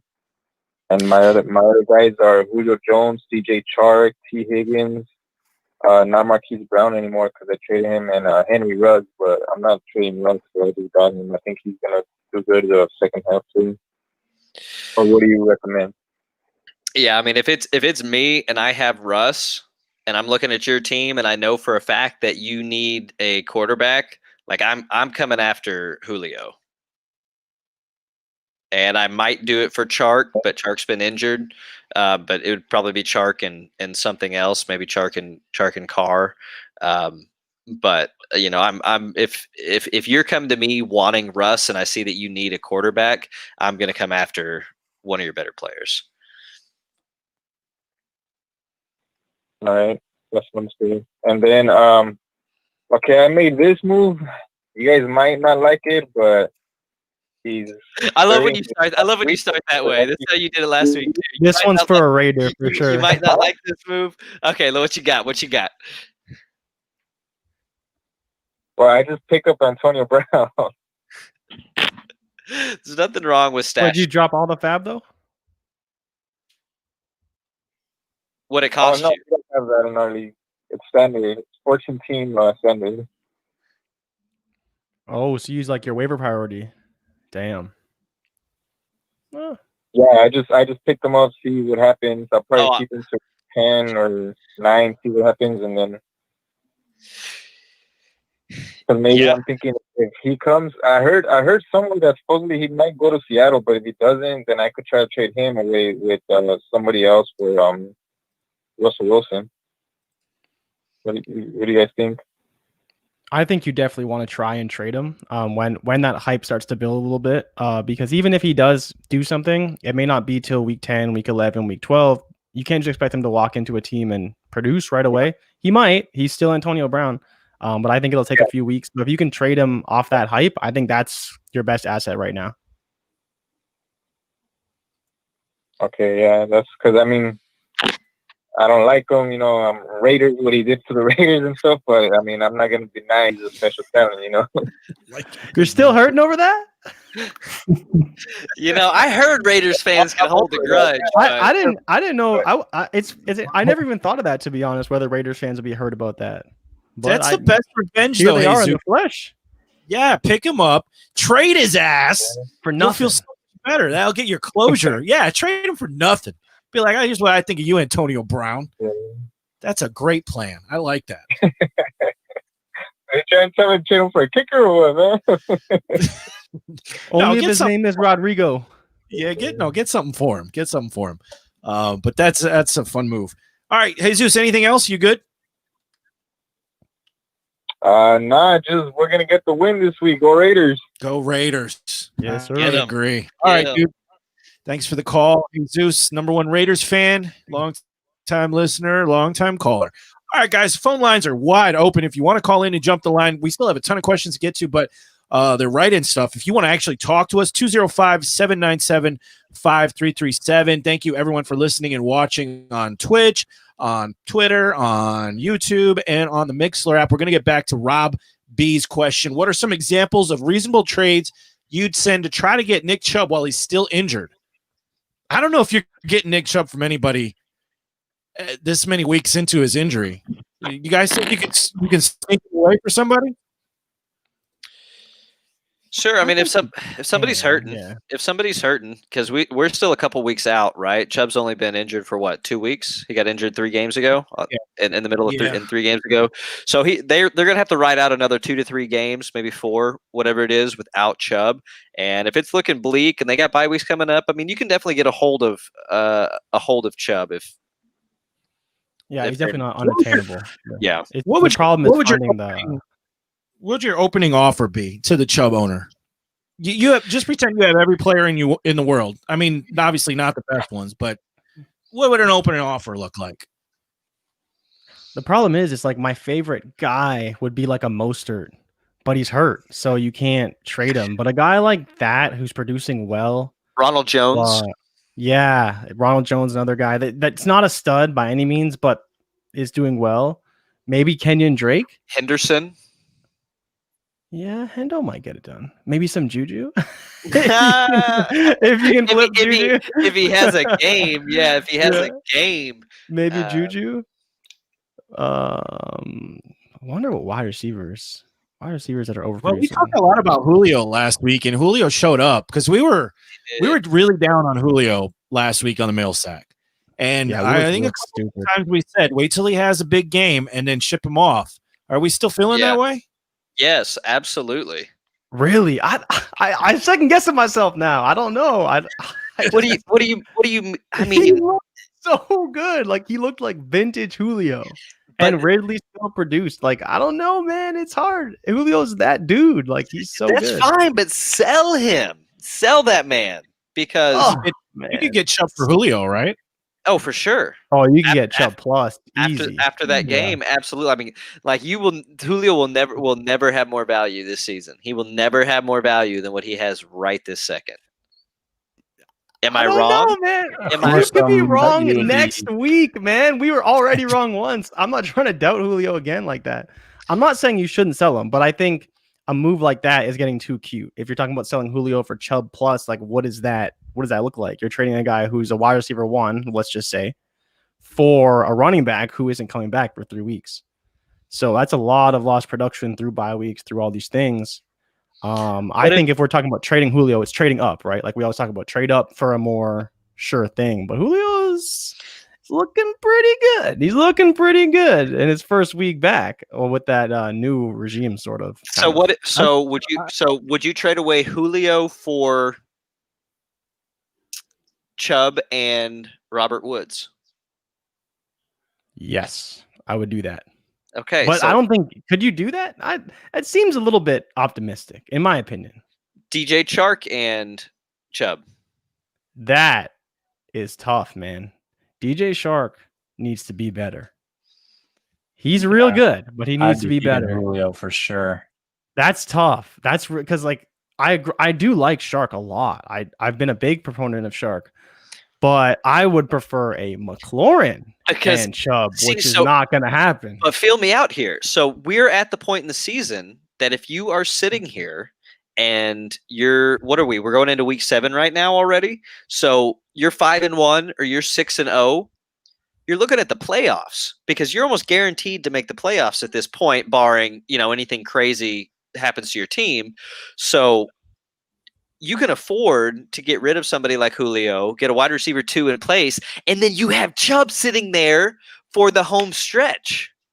Yeah, no, I like it. But you may fall into a trap where you may lose one game, and then you might lose 2 games, and you might have a bye week because we don't know what the situation is. The only guarantee would be if you trade for a guy who's already had his bye week. You're not getting DK Metcalf. You could maybe get Devontae Adams, and I'm trying to think of other guys coming off buys, but there's not enough yet. Maybe after next week, because I don't know who's on bye this week other than the Colts. Oh, obviously Miami's on bye, so you're not trying to trade for Devontae Parker. So there's what you do. You trade for Chubb and Justin Jefferson. That is the trade. Julio for Chubb and Justin Jefferson. If you can make that happen, you win. You win the trade. You win life. Justin Jefferson is the greatest wide receiver in his draft class. I mean, I'm just sitting here laughing because Julio, right? He has this big game, and then he has a 4-point game, a 0-point game, a 7-point game, a 0-point game, and then a 33-point game. And his 2 big games. What he does, man. That's what he does. Who did he have big games against this season? Minnesota's not good. And who was the other one? But he didn't do it in garbage time. Who was the other one he had a big game against? Seattle. He's had 2 good games out of 6. The rest he's either had a bad game or he's been injured already, right? We're 6 weeks in. Sell high on him. He hasn't had his bye week yet. I just don't get it. Okay, but he has Detroit and then Carolina. Those could be 2 more big games. Detroit, Carolina, Denver. I mean, like any game can be a big game for Julio. But you're saying sell today. If you think about Detroit and Carolina, those could be 2 more games where he has 2 touchdowns and over 100 yards. Okay, so what happens if he has a garbage game against Detroit, against a bad team? Then what? And you wait because he's playing Carolina the next week. Oh my gosh. Justin, give us some clarity here. You're up there laughing. I see you laughing about Jordan's conundrum. What do you think is a good opening offer if you're trying to buy Chubb right now? I'd be going in super low. I mean, Chubb has, his injury is still in question, and he's got Cincinnati, Vegas, and this bye week in week 9. So you're not getting him until week 10 at full strength. So, I get it. If you're 5-1, 6-0, like, sure, go for in the playoffs, he's got Baltimore at the Giants, at the Jets in championship week. So, like, I get it for the playoff push. But if somebody has him, their record likely isn't very good. So I'd be going in as low as possible. Like, I'd be offering Gibson first, something like that, where it's pretty much nothing. And you sell the fact that he's not going to be available until week 10. And they could be 2-8 by that time. And they're out of the playoffs. I'd be pushing that narrative pretty hard. And then maybe you can pull something off. If not, then like you go as high as some of the other guys mentioned. But I'd still be kind of hesitant around that because as we've seen, anything can happen this year with as far as injuries, COVID stuff, anything can happen. So that'd be what I'd do. Okay. You mentioned Gibson. We're going to be talking about Gibson soon. That's another Jordan's guys. Connor, LaRose, Jimmy Graham or Gronk, then Brady, Big Ben or Carr. Justin, let's start with you. Jimmy Graham or Gronk, and then pick a quarterback for this week. So is Jimmy Graham or Gronk this week as well, or is that a rest of season thing? No, let's just do this week. Okay, this week I have Graham at 9 and Gronk at 10. So, I think that Gronk is starting to establish himself, and I think that he's going to become more and more of a red zone threat just because I didn't necessarily believe it at first, but the thing about him not being in shape and no preseason and no football for a year, I was kind of like, yeah, but he's been playing football for his whole life, so it shouldn't be that big of a deal. But now I'm starting to think it might have actually been kind of a big deal, especially playing in Tampa with that heat. So maybe that's the narrative. And now he's starting to become what we kind of expected in the beginning of the year. And Jimmy Graham, I think I was looking at it last week, and he was a sell high for me because half of his fantasy points came in one game, basically. So I think if I wanted the upside, I'd be going for Gronk this week because Graham gets the Rams, and I think that's going to be a low-scoring game. So I'd be going Gronk for the upside. And then who you like quarterback-wise? Quarterbacks, Brady, Big Ben, or Carr. I think that's Big Ben. I think Tennessee's defense is kind of overrated. Yeah, and they're going to be a pass-heavy team, so I'd be going with Big Ben. All right, we got a call. Let me give this guy his respect here. Put some respect. Now, I would just like to introduce y'all to the man, the myth, the legend, the MVP front runner. If anybody else got to say something different about that, then come see me. If you got an issue with that, come see me. It's DJ. What's up, DJ? How you doing, brother? Yo, what are them? Bringing it. What's up, DJ? I'm back. All right. You must have won this week. You must have won. Man. What's that? I said you must have won this week. Oh yeah, man. I put in a little bit of. I just threaded the needle with it just a little bit. But I got through. So I'm 4-2. I'm now in second place, trying to get the first. Actually, this week I'm playing the guy that's in first. Who? All right, so it's like number 1 versus number 2. So like it's going down this weekend, you know. So I really got to get it right. I really got to get it right. I try to take it first, and I think I'm. Let me see. I'm second in the league in scoring, and I'm second place. Yeah. Sounds about right. Okay, so what do you got? What are the lineup questions this week? All right, so here's my team. Russell Wilson's back. A.J. Brown, Lockett, Boyd, Kamara. Justin Jackson just popped up with a knee injury today. He's questionable, but he's in the starting lineup. Hunter Henry, and then I got James White at flex. Okay, now my bench is McKissick, T. Higgins, McKinnon, Gibson, Evans, Cooper Kupp, Mike Williams. I picked back up Josh Kelly. I didn't think I was going to be able to get it, but I got him. And then I picked up Burton on the bye. He's just hanging out as a backup here to Henry. This is a deep team. What y'all think? That's a good roster, man. Yeah. I'm looking at Lockett right now. I'm wondering if I could make a move. You said what? I said I'm looking at Lockett and seeing if you could. Man, I really like that Mike Williams matchup. I'd be wanting to try to get him in. I can't. I'm sorry, I can hear you. I'm saying I'd be wanting to get Mike Williams in my lineup if I was you. You said Mike Williams in the starting lineup and lock it out? I'm thinking about it. But, or at least James White. I like to put in Mike Williams over James White for sure. So put Mike Williams in the flex spot instead of James White? I think so, yeah. I'm on board. Okay. All right. Now, what do y'all think about this Purine guy? I've been kind of going back and forth on LaMichael Purine. Decent talent. Gase is a moron, so. You ever watched him play? I picked him up last week just to kind of, as a flyer, just kind of see how he performed, see if he blew up. That way I already have him. If he did blow up, that way nobody gets him. But then I was like, you know what? I might just go ahead and let him go. Yeah, he's a jag, man. He's not going to be anything special. I don't even think he can overtake Frank Gore, and I'm being 100% honest with that. Frank Gore is really good at what he does. He's not great, but he's good at what he does, and he's probably better than P. Ryan will ever be, especially this year. P. Ryan has been a jag forever. I mean, I liked him a little bit, but the fit isn't great. The team isn't great. It's not really worth holding on to.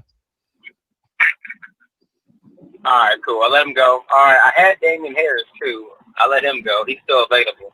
I just don't really believe him. I got James White, so I really only trust James White in that backfield, to be honest. Yeah, no, Harris is fine to let go. P. Ryan is fine to let go. Your squad is looking good. I would get Mike Williams in there also. You know, that guy's a potential week winner. And, I think you're on to first place here. All right, man. I appreciate it. And one last question. What do you think about Mr. Adam Humphries? I've been hearing a lot of good things about him. I got A.J. Brown already, but Adam Humphries is sitting out there. Y'all like Adam Humphries? Let him sit. Really? You let him sit? I don't know. I kind of like him. I mean, he has AJ Brown already. Yeah, I mean, are you going to try to work him into your lineup this week? Maybe Because not, but I mean, he had a really good week though. Really good week. No. I mean, what's that? Hey, DJ, we just put out a podcast on Tuesday called The Great Debate, and it is a debate about Marcus Johnson or Adam Humphries. It's between Professor Chris and Nate Hamilton. So two good minds there. Check that out. That's like a 10-minute show, and it should give you an answer or more insight on Humphries. Okay, I think I saw that. I think I did see. I think the guy on the right side is the prolific offense. I saw that. Yeah, check that out because they go into depth about rest of the season and all that stuff. So that should help you out with that choice. All right, but I mean, y'all think I should at the end of the day let Humphrey sit on the wire with my team that I have, or what? yeah, there's no one that I'm wanting to drop. I don't think for Humphries. I like your squad. Okay, do you like Gronk over Burton the rest of the season, or should I just keep Burton? I like both of them rest of the season, but Burton is, I think, coming out of his bye, I think he's top 6 rest of the season. All right, cool. All right, well, I appreciate it, fellas, man. Y'all have a good night, man. All right, you too, DJ. Thanks for the call, man. Good luck this week. Call us back when you're number 1. That's what we like. We like our listeners to win. Let's get back to some questions here. Where do I want to go? Where did we leave off? Oh, Soul. I remember this guy. He's watching on Twitch right now. Rest of season, PPR, Mike Evans or Justin Jefferson? Justin, let's start with you. You're a rest of season guy. Who do you like more here? The Justin Jefferson hype is huge, I guess. I mean, the recency bias, as we always say. I still think I'd be sticking with Mike Evans. Yes, the touchdowns have helped him. Yes, he's had low yardage. He's also been hurt. Whether it's been fully hurt, he's not 100%. I still think that Minnesota is a run-first team, especially when they have Dalvin Cook. And from what it sounds like, it doesn't necessarily seem like they think that Dalvin Cook's going to be out that long. So I do think they're a run-first team. I do think you'll have some weeks where Justin Jefferson will disappoint. And I'm not so sure that's the case with Mike Evans, especially when he's getting all the red zone targets currently. So I'd be sticking with Mike Evans. Jordan threw his arms up in the air. Because he's so wrong. He's so wrong. And I get it. I get people love Mike Evans, but he's not good. He doesn't run good routes. He's not fast. He doesn't even have good hands. And just wait till he plays the Saints again, and he's going to get shut down. He's going to throw up another 0 because he sucks. So I'm sorry. I'm going to have to disagree. I don't like Mike Evans, and I think he's trash. I get he gets the red zone work, but Justin Jefferson is that dude. He's wide receiver 7 on the season for a reason. He is one of the best wide receivers in the league. Guys, come on. The reason is 2 games, though. 2 games? What do you mean? He put up 100 yards in week 3 and 4, and then he just put up another 100 yards last week. And you're telling me it's only 2 games? Yeah, he had 27 fantasy points in week 3 and 35 in week 6 against Tennessee and Atlanta. So your threshold is 20 fantasy points, not like actual yardage, actual volume. I'm saying in fantasy points, that's why he's the wide receiver 7. Okay, but when Mike Evans puts up 14 fantasy points on 2 catches, or 16 fantasy points on 2 catches, 2 yards, and 2 touchdowns, is that equivalent to Justin Jefferson's 100 yards on 6 catches? Okay. No, not necessarily. But to say that Justin Jefferson his floor is 100 yards, I think is a little bit far fetched. No, I'm not saying his floor is 100 yards. I think he's secured volume now. Like he's got that secured volume. I don't know that he does. He has 2 games with over 5 targets out of 6. And dude, have you seen how good this guy is? I don't get it. Like, what do you see in Mike Evans? You're like, yeah, I want him over Justin Jefferson. He's just better. It's what I see when I watch the game. What I see when I watch the game is they give the ball to Dalvin Cook every single play. They want to run the ball. Kirk will definitely throw it up, but Thielen is still there. You're acting like, you're No, I'm going not to saying have Thielen's not games there, where but I mean, Jefferson we talk is about getting you. you guys. I hate you guys. Mike Evans has only had Mike Evans has had the same amount of games where he's had multiple touchdowns as he's had 0. Mike Evans has had touchdowns in 5 out of 6 But games. we're talking about Before a game this, where he only had 2 yards. 2 yards. and he had 2 touchdowns. And he was playing on one ankle. Is that sticky? Are we gonna hold ourselves to that? Really? We're gonna hold ourselves to that. Does that team move the ball? And that's with no Chris Godwin basically the whole season because he Does hasn't done anything. Does Tampa move the ball? They're getting better. They're getting better. Okay, Minnesota has to throw the ball because they suck. Do they? So, do they? Oh, Do what's the they? record? Do they? They're in the they're in Trevor Lawrence world right now. Do they have to throw the ball? That's what I'm saying right now. Do they have to throw I the think ball? they're gonna have to, yeah. Unless Dalvin Cook is gonna be like Dalvin Cook's been really good, but Yeah, he's a monster. But if he can't get it done, they gotta throw the ball. Or if Kirk Cousins throws 3 picks or even 2 picks, they gotta throw the ball. And these are all things that Justin Jefferson's gonna benefit from. If they run the ball in Tampa and Chris Godwin gets involved, Gronk gets involved, these are all things that are gonna bring Mike Evans down, not bring him up. I like Justin Jefferson. And if you were asking me dynasty, hands down, I want Justin Jefferson. But we're talking rest of season, this season. And I think that Mike Evans is going to be your safer play. I can't wait until he plays the Saints again and he puts up 0 points. I'm going to come on this show and I'm going to just rip you apart. All right. So there's your answer. You heard some good arguments each side, and then you heard the middle ground, and hopefully you could take something away from that. Mini Jordan 718 PPR, pick a running back and flex. You guys see the players on the screen for the listeners. It's Justin Jackson, DeAndre Swift, D'Ernest, Deontay, Toledo Rockets, OBJ, DJ Moore, and DJ Chark. So I need a running back and a flex from that list.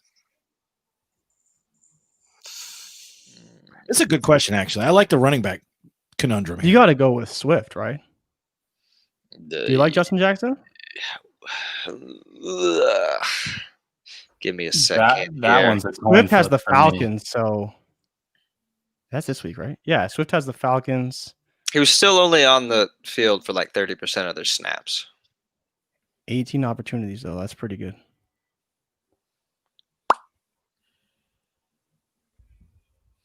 Yeah. Chargers have the Jags. They're both good matchups. It just depends on kind of who you believe in more. You could start both because you have a flex here, unless you like one of these wide receivers for a flex. Those wide receivers are good, though. So you want to. So it is going to be Swift for me, I think. Barely. I think receivers probably DJ Moore for me.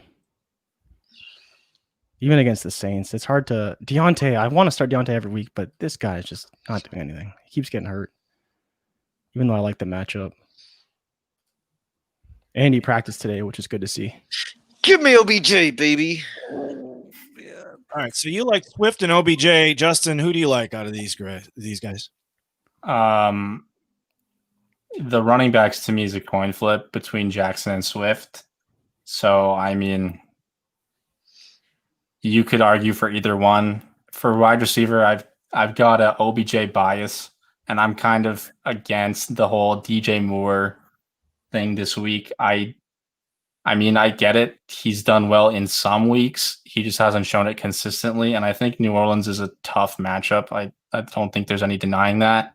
Chark, who knows if he's still lingered by injury or not. And then same with Deontay. He plays. How much volume does he take away from Claypool, or the other way around? How much does Claypool take away from Deontay? So as weird as it sounds, I think that Odell is your best bet for safety, even though he's not really been that consistent. He does get Cincinnati, so I think that's where the tiebreaker lies. All right. Jordan, you've had time to think about it. You still on the DJ Moore. What do you decide between DJ Moore and Deontay? Oh, I would still roll with DJ Moore. And I think you guys made really good points about OBJ. It's just I don't know if Baker Mayfield's gonna get it done this week or what's gonna happen. Hopefully he can. It's just, is it gonna be Jarvis? Is it gonna be Higgins? Is it gonna be Hooper? We don't really know. I just think the volume should be there for DJ Moore, and that's just kind of where I'm leaning. Where OBJ, you're banking on him probably scoring a touchdown on a slightly smaller volume than you'll see from Moore. So I'd probably roll with DJ and Swift there. All right. Mini Jordan 718 had another question. Pick a streaming defense this week. Cowboys, Chargers, Seahawks, Giants. Who do we like? Justin, hit us off. Defense does not deserve to be in fantasy football leagues. I'll say that. But I don't think you can start the Cowboys. I get they're playing Washington, but they're atrocious. The Chargers at Jacksonville is not bad. Seahawks, same sort of thing. They've been terrible. They've allowed points to pretty much everyone. And then the same thing with the Giants. The Giants have been playing better lately. And Carson Wentz has been shaky with the picks this year. But I think I would be starting the Chargers. At home versus Jacksonville. I think that's a good matchup. Their D-line, Joey Bosa can get into the backfield. I think I'd be going with the Chargers. We good on the Chargers, guys? Yeah.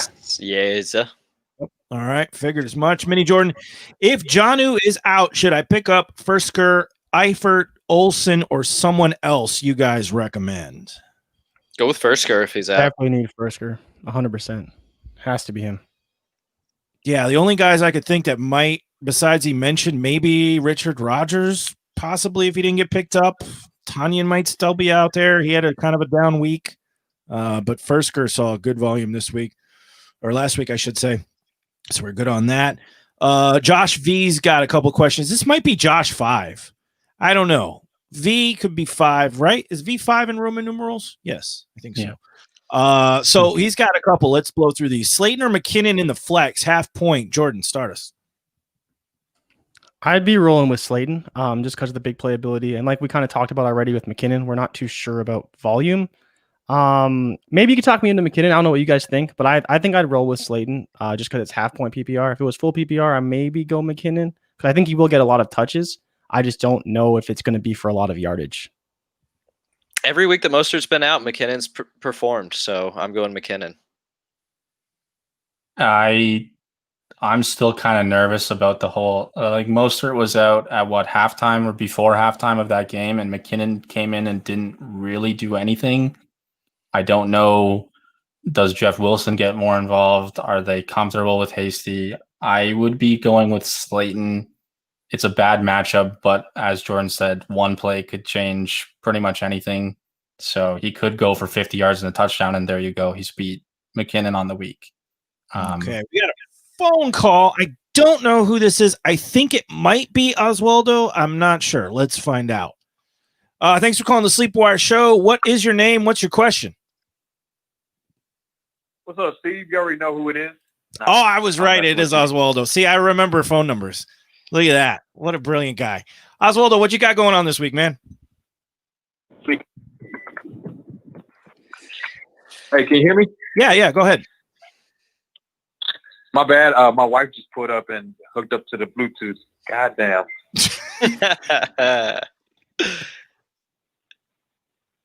Hey, so my question is, do I make a move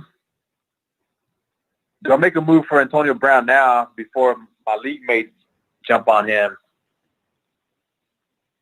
Yeah. If you want to have that stash and you have a spot that you don't mind throwing him in, for sure. That's the thing. Who do I drop though, man? I got like all these options, and these options are good, which would be giving me a good option to another team like my competition. So my options are Ayuk. I got Dobbins, Higgins, Brandon Cooks, and McKinnon. Who do I drop out of them to stash Antonio Brown? I don't know if you do. It's probably Ayuk for me if you're going to choose one, but I don't love it. I actually like Ayuk as a weekly, just kind of like throw him in the lineup because you have to type of thing. Yeah. He's a big play guy, even with limited volume. So I kind of want to see someone else make that mistake first and maybe scoop up AB later. And I think with your roster, it's not a move I'd probably want to make.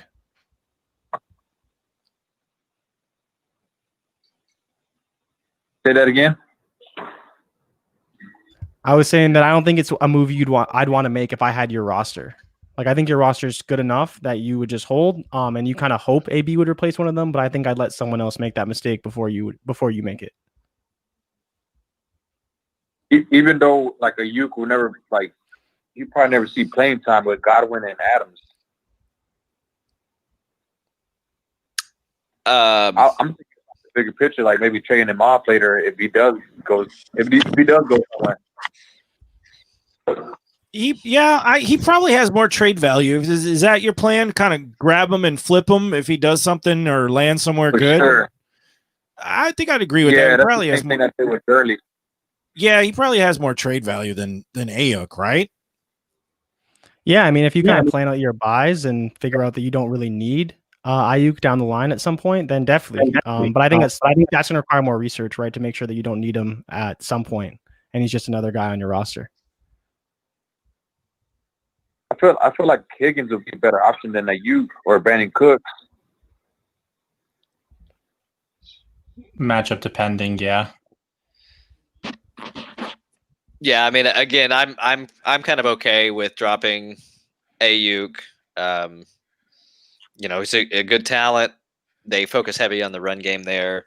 Kittle's clearly the number one target in the receiving game. They are manufacturing ways to get Ayuk the ball, which I do like to see, and he is explosive.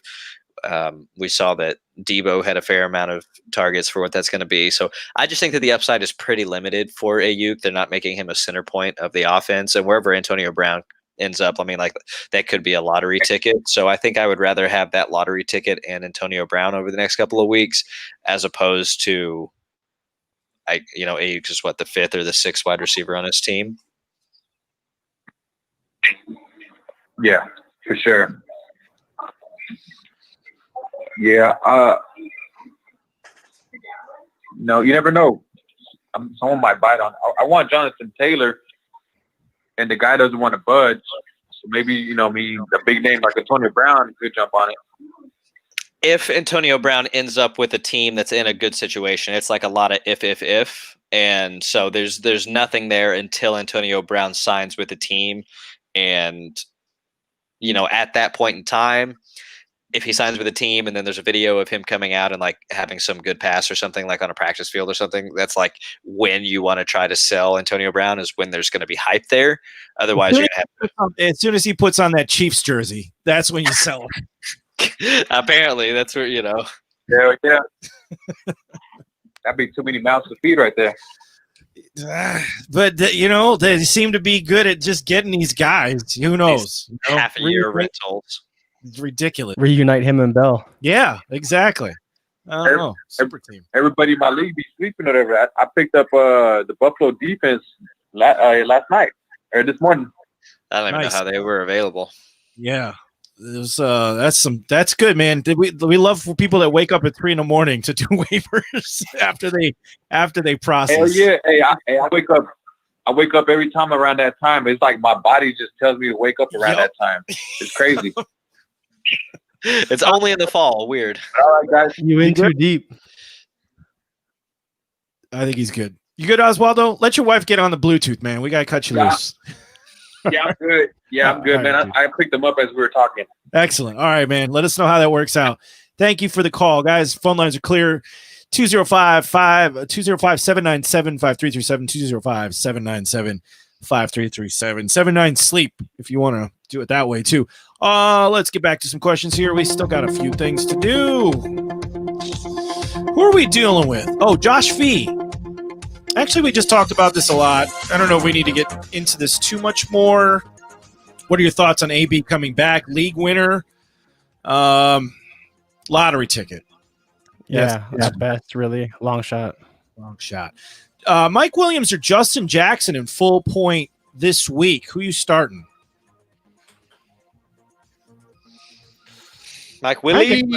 I don't know, Justin. Let me know. I want to say Mike Williams, but I want to know what Justin thinks. Yeah, I think everyone wants to say Mike Williams. No, he doesn't. Look at his face. I mean, I think the full PPR is the deal breaker. I do like the volume, but again, Josh Kelly is a better back than Justin Jackson. So who knows? They just had their bye. Who knows what happens when we come into this week? Is it going to be Josh Kelly? Is it going to be Justin Jackson? Apparently, nobody really knows. It's kind of just like guessing at this point. So I think Mike Williams, again, as we mentioned earlier, has shown some chemistry with Herbert, and Herbert's opened up to throwing the ball deeper, and probably trusts him after the guy makes just disgusting catches, like it seems like every week. So I think Williams. All right. We got Connor Gallant. I'll just put this up there to make you guys feel good. Says a couple good football brains on the shows. Thanks, guys. Let's jump back to the Mixler questions here. Bogby Pigskins wants to know 12-team Superflex, hold Fitzpatrick or add any of the following. All right, so here's your list. Jay Williams, Zach Moss, D. Harris, Renfro, Keelan Cole, Adam Humphries. Set claim or wait for them to clear waivers. Only quarterbacks are Taysom and Hurts. So Fitzpatrick would be the guy he's dropping. Hot take earlier was Fitzpatrick goes to the Cowboys. But would you drop Fitzpatrick for any of those players right now? How do you guys feel about Cole? Because I forget where I heard the stat that he's had I think it was 100 yards or a touchdown in 4 of 6 games. Man, I like him. I think he's unpredictable. I like him when Chark is in rather than out. I think Chark draws a lot of attention. And that week that Chark was out, everyone was expecting Keelan Cole to pop off. And it was actually, I can't remember who it was, but it was somebody else other than Keelan Cole because everyone was paying attention to Keelan Cole. Chris Conley. Yeah. So I was against the Dolphins. Right. Yeah. So I think he's, and as for dropping, I think you can. I think that would be the one person that I would drop Fitzpatrick for, would be Keelan Cole, because I personally think unless Tua gets injured, he's not going to play. I think that if there was a chance of him playing again, they wouldn't have sat him already. So unless he gets traded, which I find unlikely, but it is possible. But if that were to happen, you could probably just go into a bidding war and try and pick him up. Okay. All right, let's get to a trade question here from Black Mamba 24. I don't know. Jesus Christ.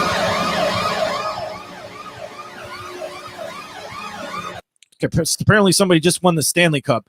Black Mamba 24 wants to know Swift and Chark for Gibson half-point league. What side of the trade do you guys like more, Swift and Chark or Gibson? Jordan, you're a Gibson guy. What do you think about this one? I'm a Swift and Chark, no questions asked. As much as I like Gibson, there's no way I could trade Swift and Chark just for Gibson. I'm not even sure if I think Gibson and Chark is a fair trade. I mean, Gibson and Swift. That's with and I would probably still take Swift. I would rather have Swift, yeah. So Swift and it's way too much, especially talent, draft capital. Team is negligible for those two guys, right? And you get Chark on top. Yeah, there's no way. And we were talking about it. McKissick seems to be kind of the hot hand there since the QB change. So it doesn't matter if it's Alex Smith or Kyle Allen. Without Dwayne Haskins, Gibson has kind of gone down the tube. Oh, we got a call. Let's check this person out. Thank you for calling the Sleeper Wire show. What is your name? What is your question? Hey, what's going on, guys? Gabriel. Hey, Gabriel. How you doing, man? What do you got tonight? Hey, so I have a question, a trade question. So I'm 5-1 in first place. And the Devontae Adams owner is looking for a trade because I think he's 1-4 or 1-5 or something like that, and he's asking if I would trade him Kenny Galladay and Mike Davis for Devontae Adams. I think I would probably do it because Mike Davis is a 1 or 2 week rental from this point going on. So then you're kind of looking, who would you rather have, Kenny Golladay or Adams, which I think is close. I think that That's really hard. I would rather have Adams. You know, when it comes to be like week 11 and you're looking at the playoffs, you're getting closer to the playoffs and you're looking at your team. Mike Davis, if he's even still on your roster, you know, you're looking to see, okay, would I rather be playing Adams every week or would I rather be playing Golladay every week? And he's already 5-1, so I think now is the time to get value out of Davis. So here's the caveat: I'm a Christian McCaffrey owner, and I have Kareem Hunt, and those are my two main running backs. And then I have Latavius Murray and Chase Edmonds. So for a week or two, I would have to start Kareem Hunt and one of Latavius Murray and Chase Edmonds. Yeah, so you'd be fine starting Edmonds and Hunt, I think, for those couple of weeks. But Mike Davis is more valuable to you than to any other person in the world because you have CMC. So now that you've mentioned that you have CMC, I was kind of assuming that this guy had CMC and that's why he was going after him. But no, so you've seen that Mike Davis is a baller virtually every single week and filling in just fine for CMC. So for you, like me personally, I just want that Carolina backfield locked up for the rest of the season because like that backfield is one that has a good shot of taking you all the way through the playoffs. So I don't think I'm doing this.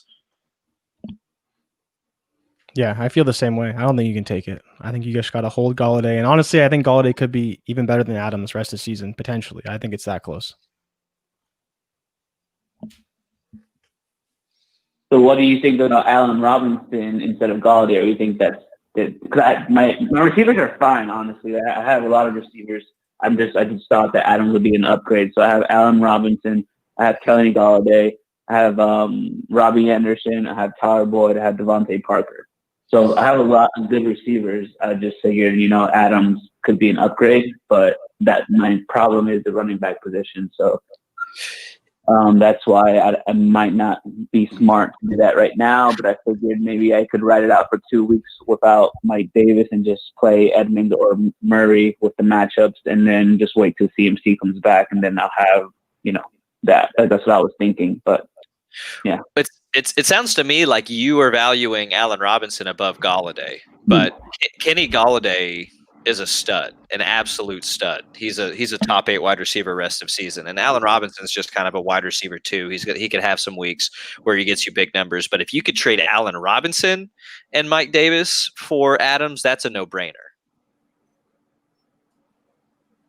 Okay. Yeah, I was just looking at the reason why I was doing because like I said, I'm 5-1. I'm probably going to make the playoffs. I mean, not for sure, obviously, but I'm probably going to make the playoffs. So, like, if you look at Galladay's playoff schedule, it's not great. Allen Robinson's playoff schedule is a lot better. So that's why I was.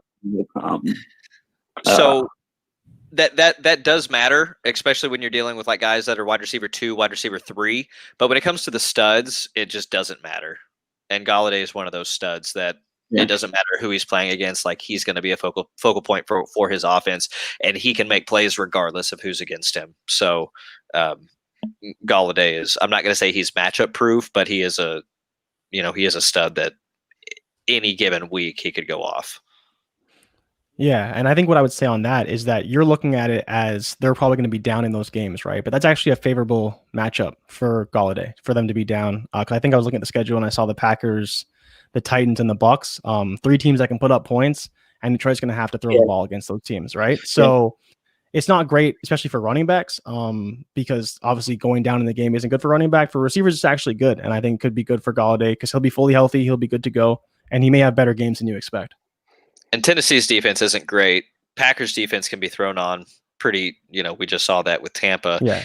Tampa has a good defense. It's the only one in there that's like, okay, but I still think, Golladay can do fine. We saw Justin Herbert, the wide receivers had a fine game against Tampa with Herbert, and Stafford can air the ball out. So it's not like Tampa is guaranteed to just shut down Golladay.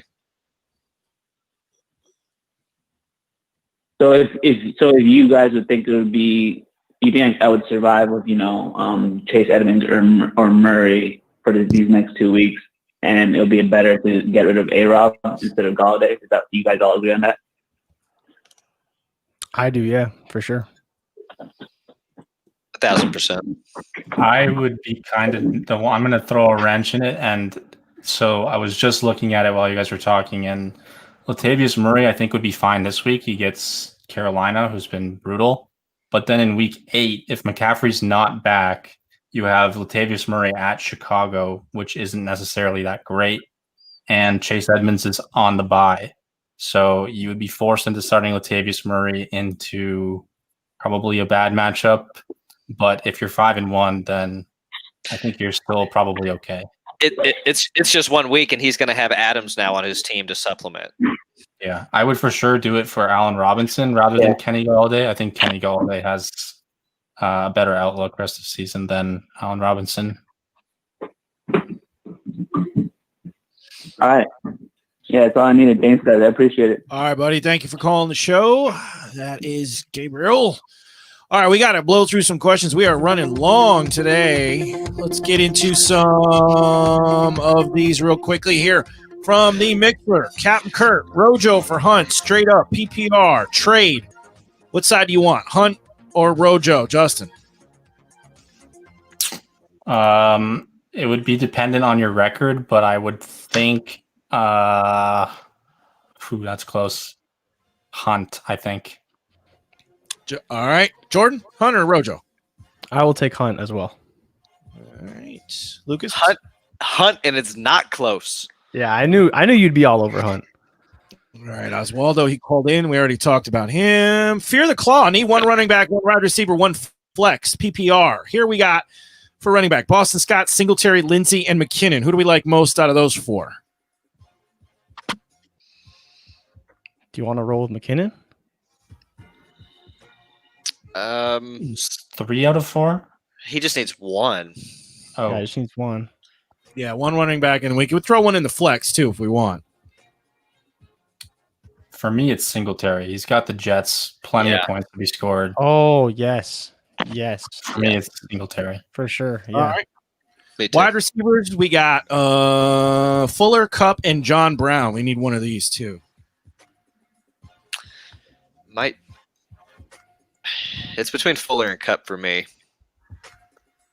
I think it's Fuller for me, and I don't really think I would be second guessing it.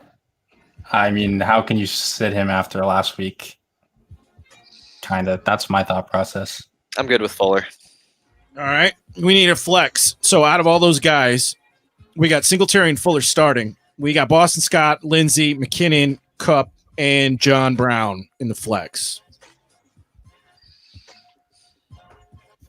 I kind of want to lean Lindsey, but I think I would lean Lindsey. He's pretty good.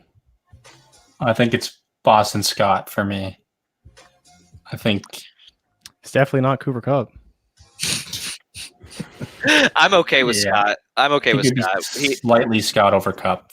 Scott's got a good matchup. He had a big season against a big couple of weeks last year against Philly. So I do like Lindsey though, especially if Melvin Gordon is out for whatever reason. Okay. You didn't miss your question, Jesus Merck. Just a second, we're getting to it. Ricardo Banks, PPR trade, McKinnon, Gibson for Mixon. What side do you like? I think I like the Mixon side on this one. Yeah, I think I pick the Mixon side, yeah. Even though I don't love Mixon, he'll get the volume, free up that roster spot. Yeah, Mixon for me. Fear the Claw. Also, which quarterback do you think this week, Justin? You're the quarterback guy. Jimmy G, Driscoll, or Kyle Allen? That's ugly. It is ugly. I think it would be.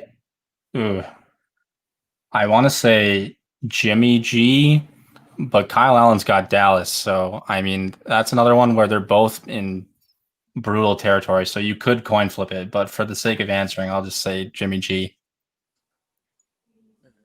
Okay. All right. Let's see. Eric Musial. Just realized Goddard available. Drop Ertz for him? ? Already dropped Harris for Williams. I don't know. You guys want Goddard in the short term here over Ertz in the long term? I think I want do. Goddard. Goddard's way better than Ertz. Yeah, Goddard's going to play a lot sooner than Ertz will as well, so you'll actually be able to use him, which is obviously good. Okay, we got a 3 wide receiver league. Bobby Pigskins, trade McKinnon, get Higgins. This is PPR. His other running backs are Zeke, Carson, McKissick, James White, Justin Jackson, Madison. Wide receivers, OBJ, Diggs, Julio, and Marvin Jones and Pascal. So give away McKinnon to get Higgins? I think I would, yeah. I don't think you have enough depth at wide receiver.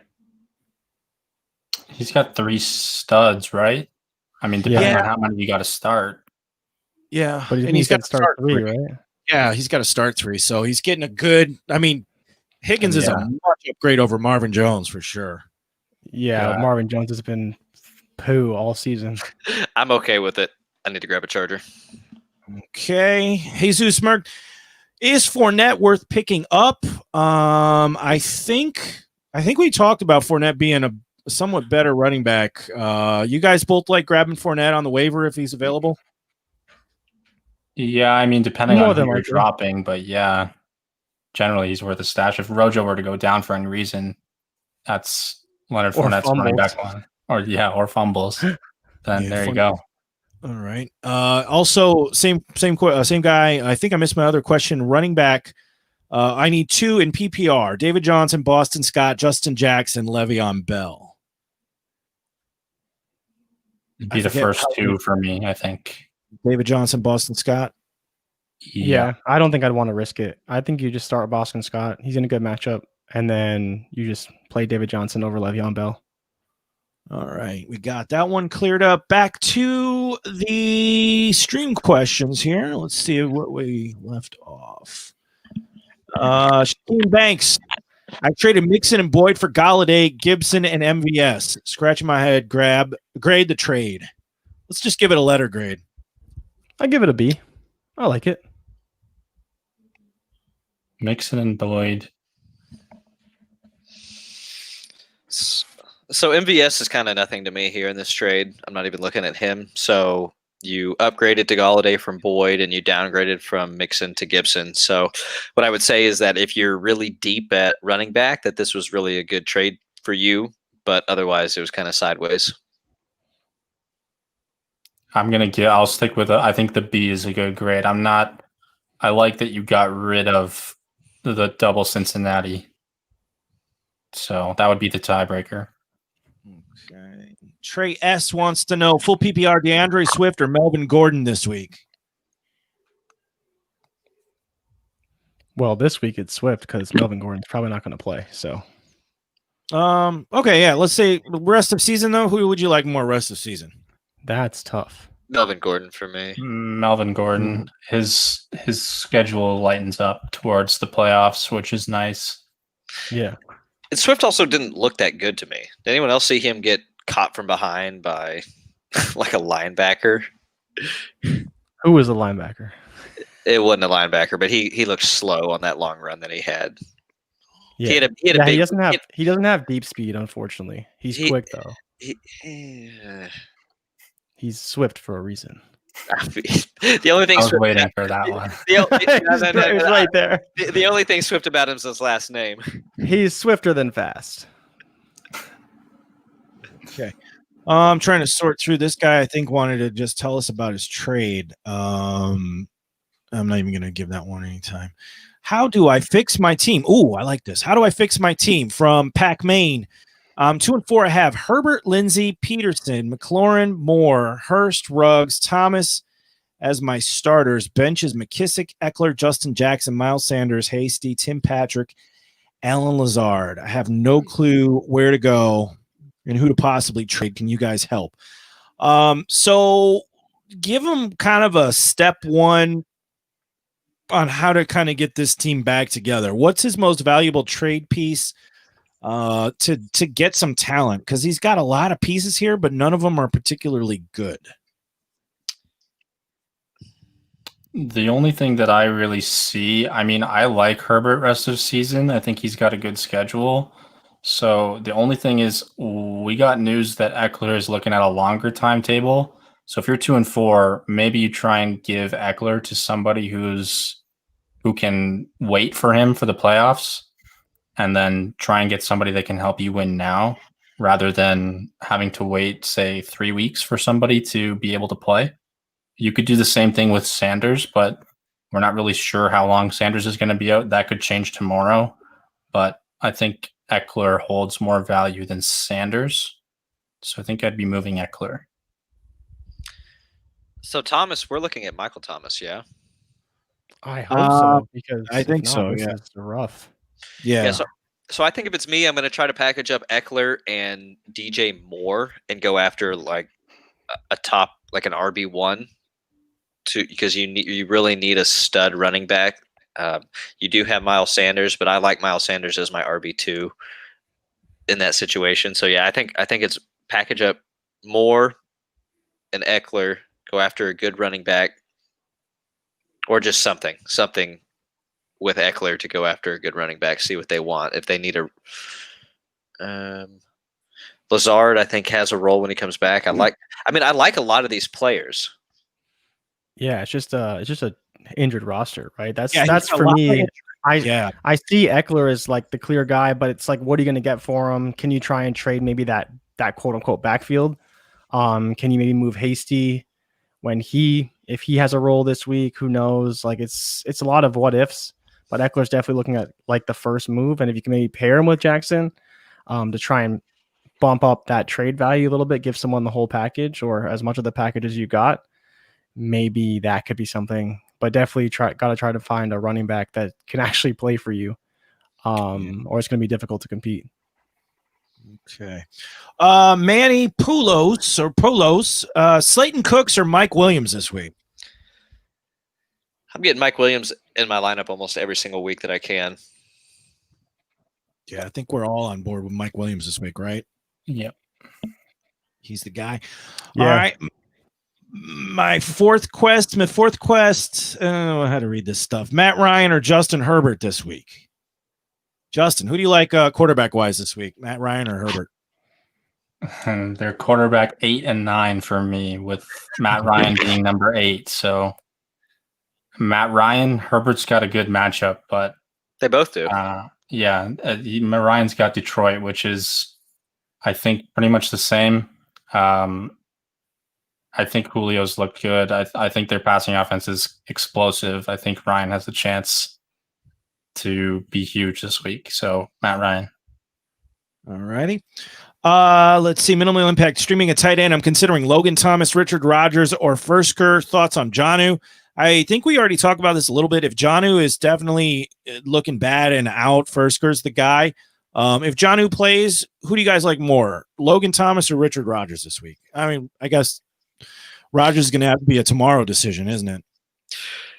Yeah, just make it easy on yourself. Fursker balled out with Jonnu not being there, so have Fursker on your team, and you play. Obviously, if Jonnu starts, then you're playing Jonnu, and then you're just playing Fursker until he gets back. Okay. Boston Scott or Devonta Freeman? This is for Manny. I think Scott. I think we're going to have to be Scott there. Yeah. We got a reply from Pac Main. I packaged Moore, Eckler, and AP for Aaron Jones. Might also do the same trade for Josh Jacobs and see what happens. So, okay.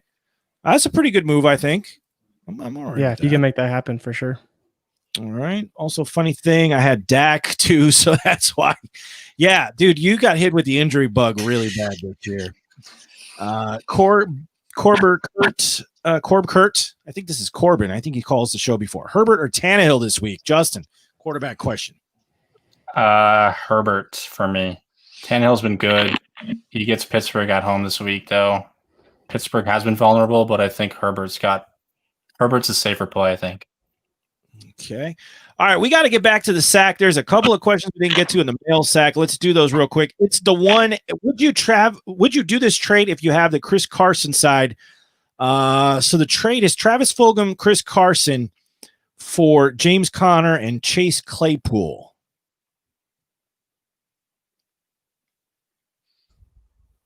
So it was Chris Carson and Fulgham, right? Chris Carson and Fulgham sending out, getting James Conner and Chase Claypool. Yes, no, like it, no. No, yes. I wouldn't do that. I think I'd rather Fulgham and Carson. I'm not chasing Claypool at all. That's another one. I see what you did there. I got 3 words for you. You like that? I liked Mario 2017 and a half point. Should I flex Claypool or Daryl Henderson? Give me Lucas. Hendy. Hendo, for sure. Yeah, I'm pretty sure it's Henderson. It's unanimous. JWN71, question for defense. Who do I play, Giants or Saints this week? Saints. Yeah, I think you got to go Saints. Yep. All right. Is MVS worth the start? Same guy. Is MVS worth the start this week? That's hard. It's so hard to say. Probably not. Yeah, we don't know who you have, but in a void, what do you think? Yeah, probably not. I think if you needed a wide receiver, you could do a lot worse, right? With Lazard out, Houston's defense is pretty suspect, and Adams is going to be drawing a fair amount of coverage. So I think that, MVS, you're looking at 6 to 7 targets, and you're probably going to be hoping for one of two things, which could very likely happen: a touchdown or a long play. We know Rodgers is known to take the shots downfield, and MVS could very likely be the recipient of that. So you could do a lot worse as a flex play. Okay. Too nice. Talk to me about Tim Patrick. Pound for pound, he has gone against 2 great defenses and somewhat decent defenses. Now Noah Fant and Melvin are coming back. Phillip is working the short run. What can we expect of this current role and production?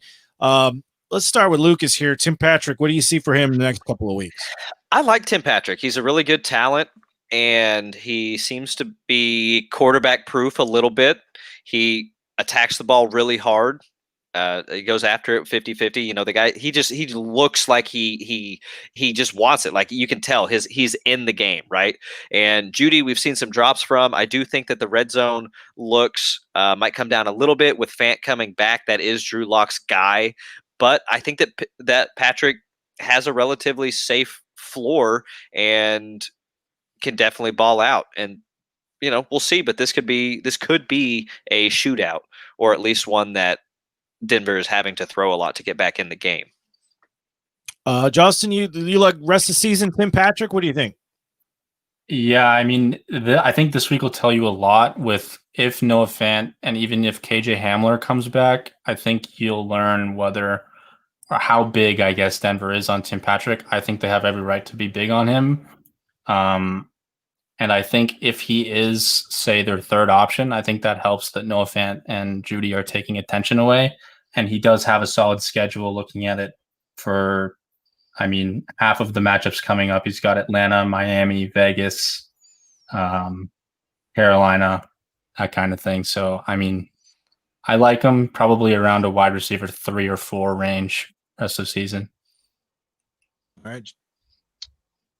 Jordan, anything to add?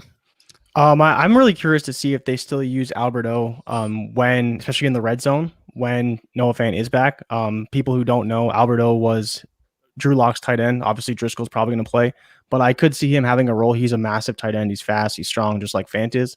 And we saw him drop a touchdown this week. So there is a chance he gets red zone work, and that'd be the only fear as far as Patrick's touchdown upside goes. But I do like him on the outside. He's been showing pretty well. Okay, let's clean up a little mess here in the question comments. Herbert or Tannehill this week? We did Stafford or Herbert? What do you think? I think I like. Oh, man, give me Stafford. I like them both. Honestly, I like them both a lot. I'd probably still roll with Herbert though. Stafford's my QB7. They're both really good starts this week, but I think Atlanta's been bad all year long. So, but on the same end, Atlanta's offense can put up points. So I think the game will be a shootout, and I think Stafford will benefit from that. All right. Pac Main is also talking about Fitzpatrick to the Cowboys. It's funny you mentioned that, buddy. We actually talked about that earlier. That was Lucas's hot take of the day. Why are they still coming in here? I'm thinking about trading up for a better wide receiver. Should I package Julio, Keenan Allen, AJ Brown, Chark, Cup, Higgins, or more? So who should I package for a better wide receiver? We were talking about Julio earlier, and this might be the time that you could get the most for Julio. Who would you throw in if you wanted to trade for a better wide receiver? Julio's obviously the crown jewel here. Who would you toss in with him? See, I think if it were me, I would hold on to with all of these wide receivers. I would keep Julio, and I would try to trade like Keenan and Kupp. I was thinking even deeper. I was thinking keeping all Julio, Keenan, and AJ Brown, and then trying to, because those are the three that I think are the safest rest of season. And then I would try to move two of the other four, whether it be whoever you wanted to move. But I think Chark holds, for as far as the best value you would get goes, I think it's in that order: Chark, Kupp, Moore, Higgins. So one of the, or two of those four, or somebody. Yeah, I mean, for me, it'd probably be trying to package Kupp and somebody. I do think Moore probably has the most to gain value-wise and targets-wise. Assuming that's DJ Moore. I'm not sure what other Moore it could be, but in case it's not. So for me, I would try and hold on to DJ Moore, but the rest, I'd have no problem packaging any of those guys. All right. One more question for Bobby Pigskins. Choose three: wide receiver and a flex.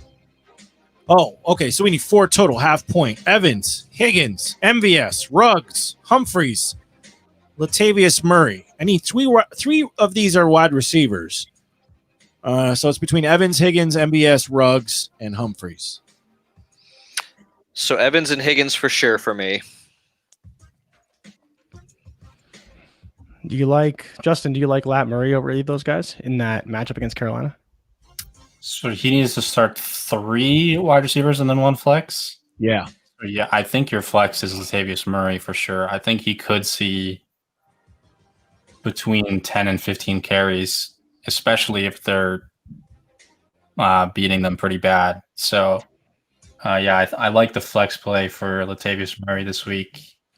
And then, I think Higgins, I can't remember all of the wide receivers, but it was Humphrey. So for the third wide receiver, let's say it's between Ruggs and Humphreys. I think it would be Ruggs for me. Yeah, they do have Tampa, but I'm there also. Even though it's a good defense, Ruggs is that guy that they're going to take at least 2, maybe 3 shots downfield at different points in the games with. And if they connect on one of those, he's made your day. So yeah, it's a home run shot. All right. Ricardo Banks, PPR, rest of season. Justin, we'll start with you. Rest of season. Rank these: wide receiver Adams, Fuller, Robinson, and Galladay. That'd be Allen Robinson, I believe. Okay, so it'd be Devontae Adams, Galladay, Robinson, Fuller, I think. Yep. Everybody good with that? I see a lot of shaking heads. Oswaldo, should I trade Adams or Jacobs for Kittle? Standard. My tight end is Waller. My team is pretty stacked. Are you sending Devontae Adams or Josh Jacobs out for Kittle? Not if you have Waller. Yeah, no. If you got Waller, I think that's a safe play each week. Good volume there, too. It's a no, senor. No, senor! No, senor! No, senor! No, senor! No, senor! That was a lot of no's. What you could do real quick there would be send Jacobs and Waller out and get Kittle and like a lesser running back.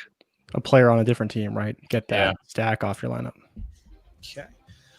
Karn Tovaskar, Torvikar. Awesome name. Very metal name. Hey, guys, hope you're well. Quick question. Who should I start on the flex? Debo, Mike Williams, Juju, or Fulgham? Jackson playing and Bradbury on full. Oh, he's giving us defensive matchups. I think knowing these guys and what we've been talking about all night, Mike Williams is going to be the clear-cut winner on this question. What do you think? Yes? Si, senor. Si, senor. All right. And that's a thumbs up. All right, let's finish off. 4 more, and let's get these out of the way. JVB from the Mailsack. Would you try to package Lamar Jackson and get CMC? He also has Herbert. So I guess this is really just a question. Do you believe that Herbert is good enough to get through the rest of the season and into the championship if you're getting rid of Lamar Jackson? Herbert's good enough if you're getting CMC back. Yeah. Yeah. All right, do it now. From the channel, this is a half point 10 team Need to drop one to add Mike Williams. Also, Breeze just hit the waiver wire. Here's the team. Brady, Tannehill is quarterback. Running back, Chubbs, Jacobs, Singletary, Justin Jackson, Josh Kelly, Gibson, and Dobbins. Wide receivers are Allen Robinson, Amari Cooper, Justin Jefferson. Tight ends, Jonnu Smith, and Tunyon. So who are you dropping out of this list to get Mike Williams? I think I can't remember who you said, but with the last running back, J.K. Dobbins, I think, would be the drop for me, if any. I'm not even sure that you would have to do that. Would you want to drop one of those Chargers backs? I think I would consolidate. Yeah, I'd be really worried about dropping Dobbins because the moment you drop him, Mark Ingram's out, he gets demoted, whatever happens, and you're just if you got Dobbins to hold him, right? He's impossible to drop for me unless it's like playoffs. He's still not useful, but talk about best handcuff in the league. That's it. Yeah, so it's going to be either Justin Jackson or Kelly. If it's my team, I don't know. It's so tough. I was really disappointed to see Justin Jackson get as many touches as he did because I think Kelly is a better running back.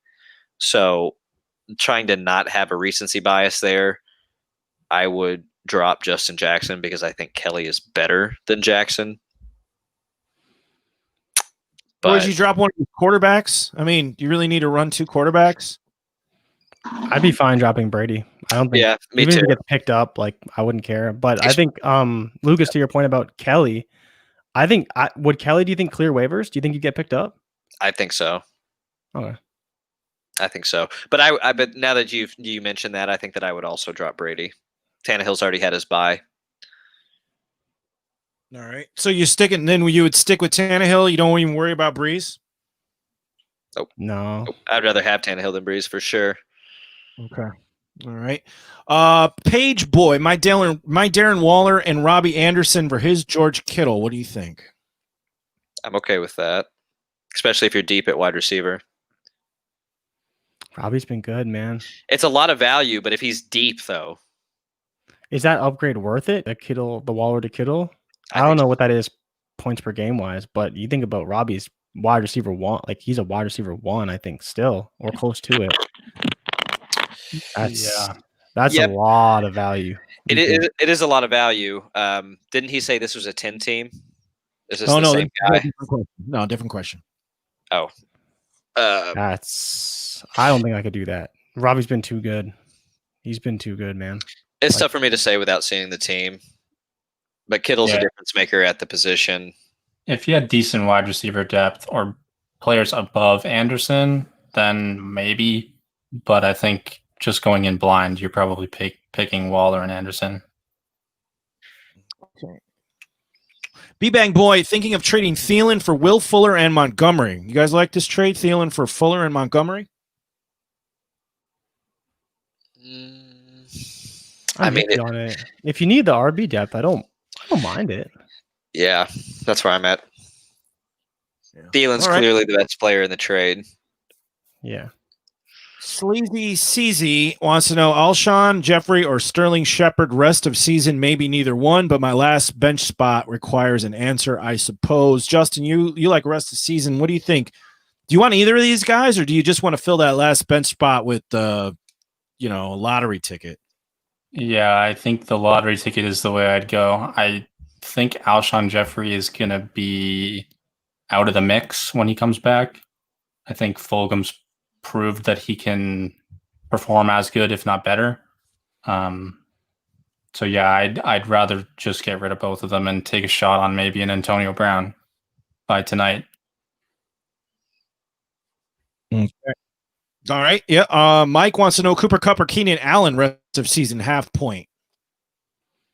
Keenan Allen. Yeah, I like Keenan Allen. His target share is too much. Yeah, I'll go Keenan. I like Kupp though, no matter what Jordan says. Wants to know, would you trade Hollywood Brown and Antonio Gibson to acquire Terry McLaurin and a half point? I think I would do that. You said it was Hollywood Brown and Gibson? Yeah. Yeah, I think I would. Probably would, yeah, for that wide receiver upgrade. Of course, assuming you have running back depth. Yeah, Yeah. that's the main thing. But if you got Gibson, I mean, you probably, hopefully do. I mean, got at least He two was above probably him. waiver wire ad, I'm guessing, in a lot of leagues. Is Damian Harris okay to drop? This question's from Brandon Cooks. I have Kamara, Taylor, Jacobs, Freeman, and Le'Veon. I was thinking of dropping for Bridgewater. I need a quarterback. I think that's fine. Yeah, drop him. Yeah. He's the guy to drop for a quarterback. Dynasty, Jordan will talk to you on this one. J-Dog 508, Nick Chubb or Jefferson and Tanyan in Dynasty. Nick Chubb or Jefferson and Tanyan? Gotta be Jefferson, right? Man, that's really hard. That's really hard. People need to remember that like Nick Chubb is a top 16, top 20 at worst dynasty asset. So to ride the hot hand with Jefferson over Chubb, I don't think I could do it. I think that Chubb is probably worth more, especially when healthy. When he's hurt, obviously you try and upgrade, but I don't think I would do that. Not for Nick Chubb. Nick Chubb's too good. Okay. Any other dissenting opinions on that one? Or are you guys just going to leave it the Dynasty expert here? Chubb's a man. All right. Make NFL fan. Time to move on from Antonio Gibson, question mark. It's hard to say. We don't know what you have. Guys, what do you think? Antonio Gibson rest of season outlook. It's hurt a little bit by the quarterback switch, correct? He's like a borderline RB2, RB3. Okay. Yeah, I don't think you're getting rid of him, but Definitely not.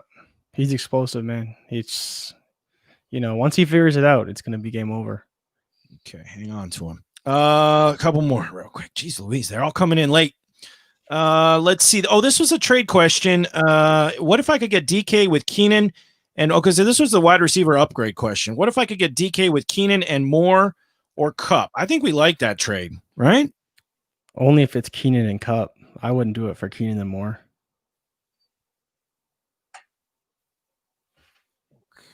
Yeah, I think with the wide receivers he had, I would be okay with either of those. Yeah, I'm okay with that. DK's getting an extra game too. He's already passed his bye. I think you're good there. Okay. I also have Tanny, Henry, Brown stack. Should I split that up? Absolutely not. No, those are That's one I think you can stick with. No problem. Mm-hmm. You've got the best players at each position right there. Shaquem Banks, Frisker, Fells, or Tanyan this week. Frisker. Sorry. Can't read. It's getting late. I think I like them in that order, especially if Akins is out. I do like Fells as an option, but for me right now, it's Frisker. I think I'm riding Tanyan. All he does is catch every single pass thrown his way, and most of them are in the end zone. I think he's only not caught one ball thrown his way by Aaron Rodgers the entirety of this season. Yeah, for this week, it's Tanyan, I think, for me. Houston's allowing pretty much everything, so Tanyan should get work. Houston is like a drunk girl at the bar at 2:30 in the morning, just allowing everything to happen. He's still Gronk, though. He's still Gronk, dude. I should stop right there. I wanted that to keep going. I wanted to hear this play out. It's going to be. I'm going to be canceled if I keep talking like that. You're going to get banned from Twitch. All right, we need you to chill out. We're done. The mail sack is empty, except for this one. Burrow or Bridgewater this week? Quick. Burrow. Yeah, I'm cool with Burrow. And I need one flex PPR. Tyler Boyd, Debo, or Le'Veon Bell. Who do I want? Tyler Boyd. It's Tyler Boyd, Jesus. All right, that was it for the Sleepwire Mail Sack. Thank you so much for tuning in. We'll be live again next Wednesday, starting at 7 with open phone lines to answer your questions live. You can also tune in to the Sunday Morning Blitz, same channel everywhere you've listened right now. You can tune in Sunday morning, 10:30, 11 a.m. They will help you with your start sit questions. Phone lines will be open as well. On today's show, I'd like to thank Justin Dodds at Justin Dodds FF. He's number 8 ranked Fantasy Pros in quarterback. He's got weekly rankings, start, sit for rest of the season outlook. He's a fantasy analyst, and verified expert on Fantasy Pros. You can also check him out on the web, Locked In DFLfootball.com. Jordan's on a bunch of shows. You can find him wherever you want to find him. And I'm just kidding. Jordan Richards. let him talk him. Let him get it a minute in there. Let him have it. He's a Dynasty specialist. He's part of the FTN network, rankings, draft kits, best ball, and more. Also part of Destination Devy, helping you dominate your Devy and Dynasty leagues at DFL Football on Twitter. And for all of your visual and graphics designs needs, Jordan can take care of that too. Check him out, jordanrichards.ca. Bam. Website. Just read my whole bio. I like it. Got him. And Lucas, of course, primetime, show me the money guy. I don't know what else. Yeah, I don't have a whole lot to compete with all that, except for sleeperwire.com or check them on Twitter at sleeperwirelbb. Check me out, number 3 in Scott Fishbowl right now. No big deal. There you go. There you go. Damn, that's dope. Good props to you. That is Jesus. Really good. All right, guys. And slide into his DMs. Yeah, slide into all of our DMs. And we will check you out next Wednesday at 7. Appreciate listening. Thanks for all the callers. Thanks for all the questions. Have a good week 7, guys, and we will talk to you next time. Bye-bye.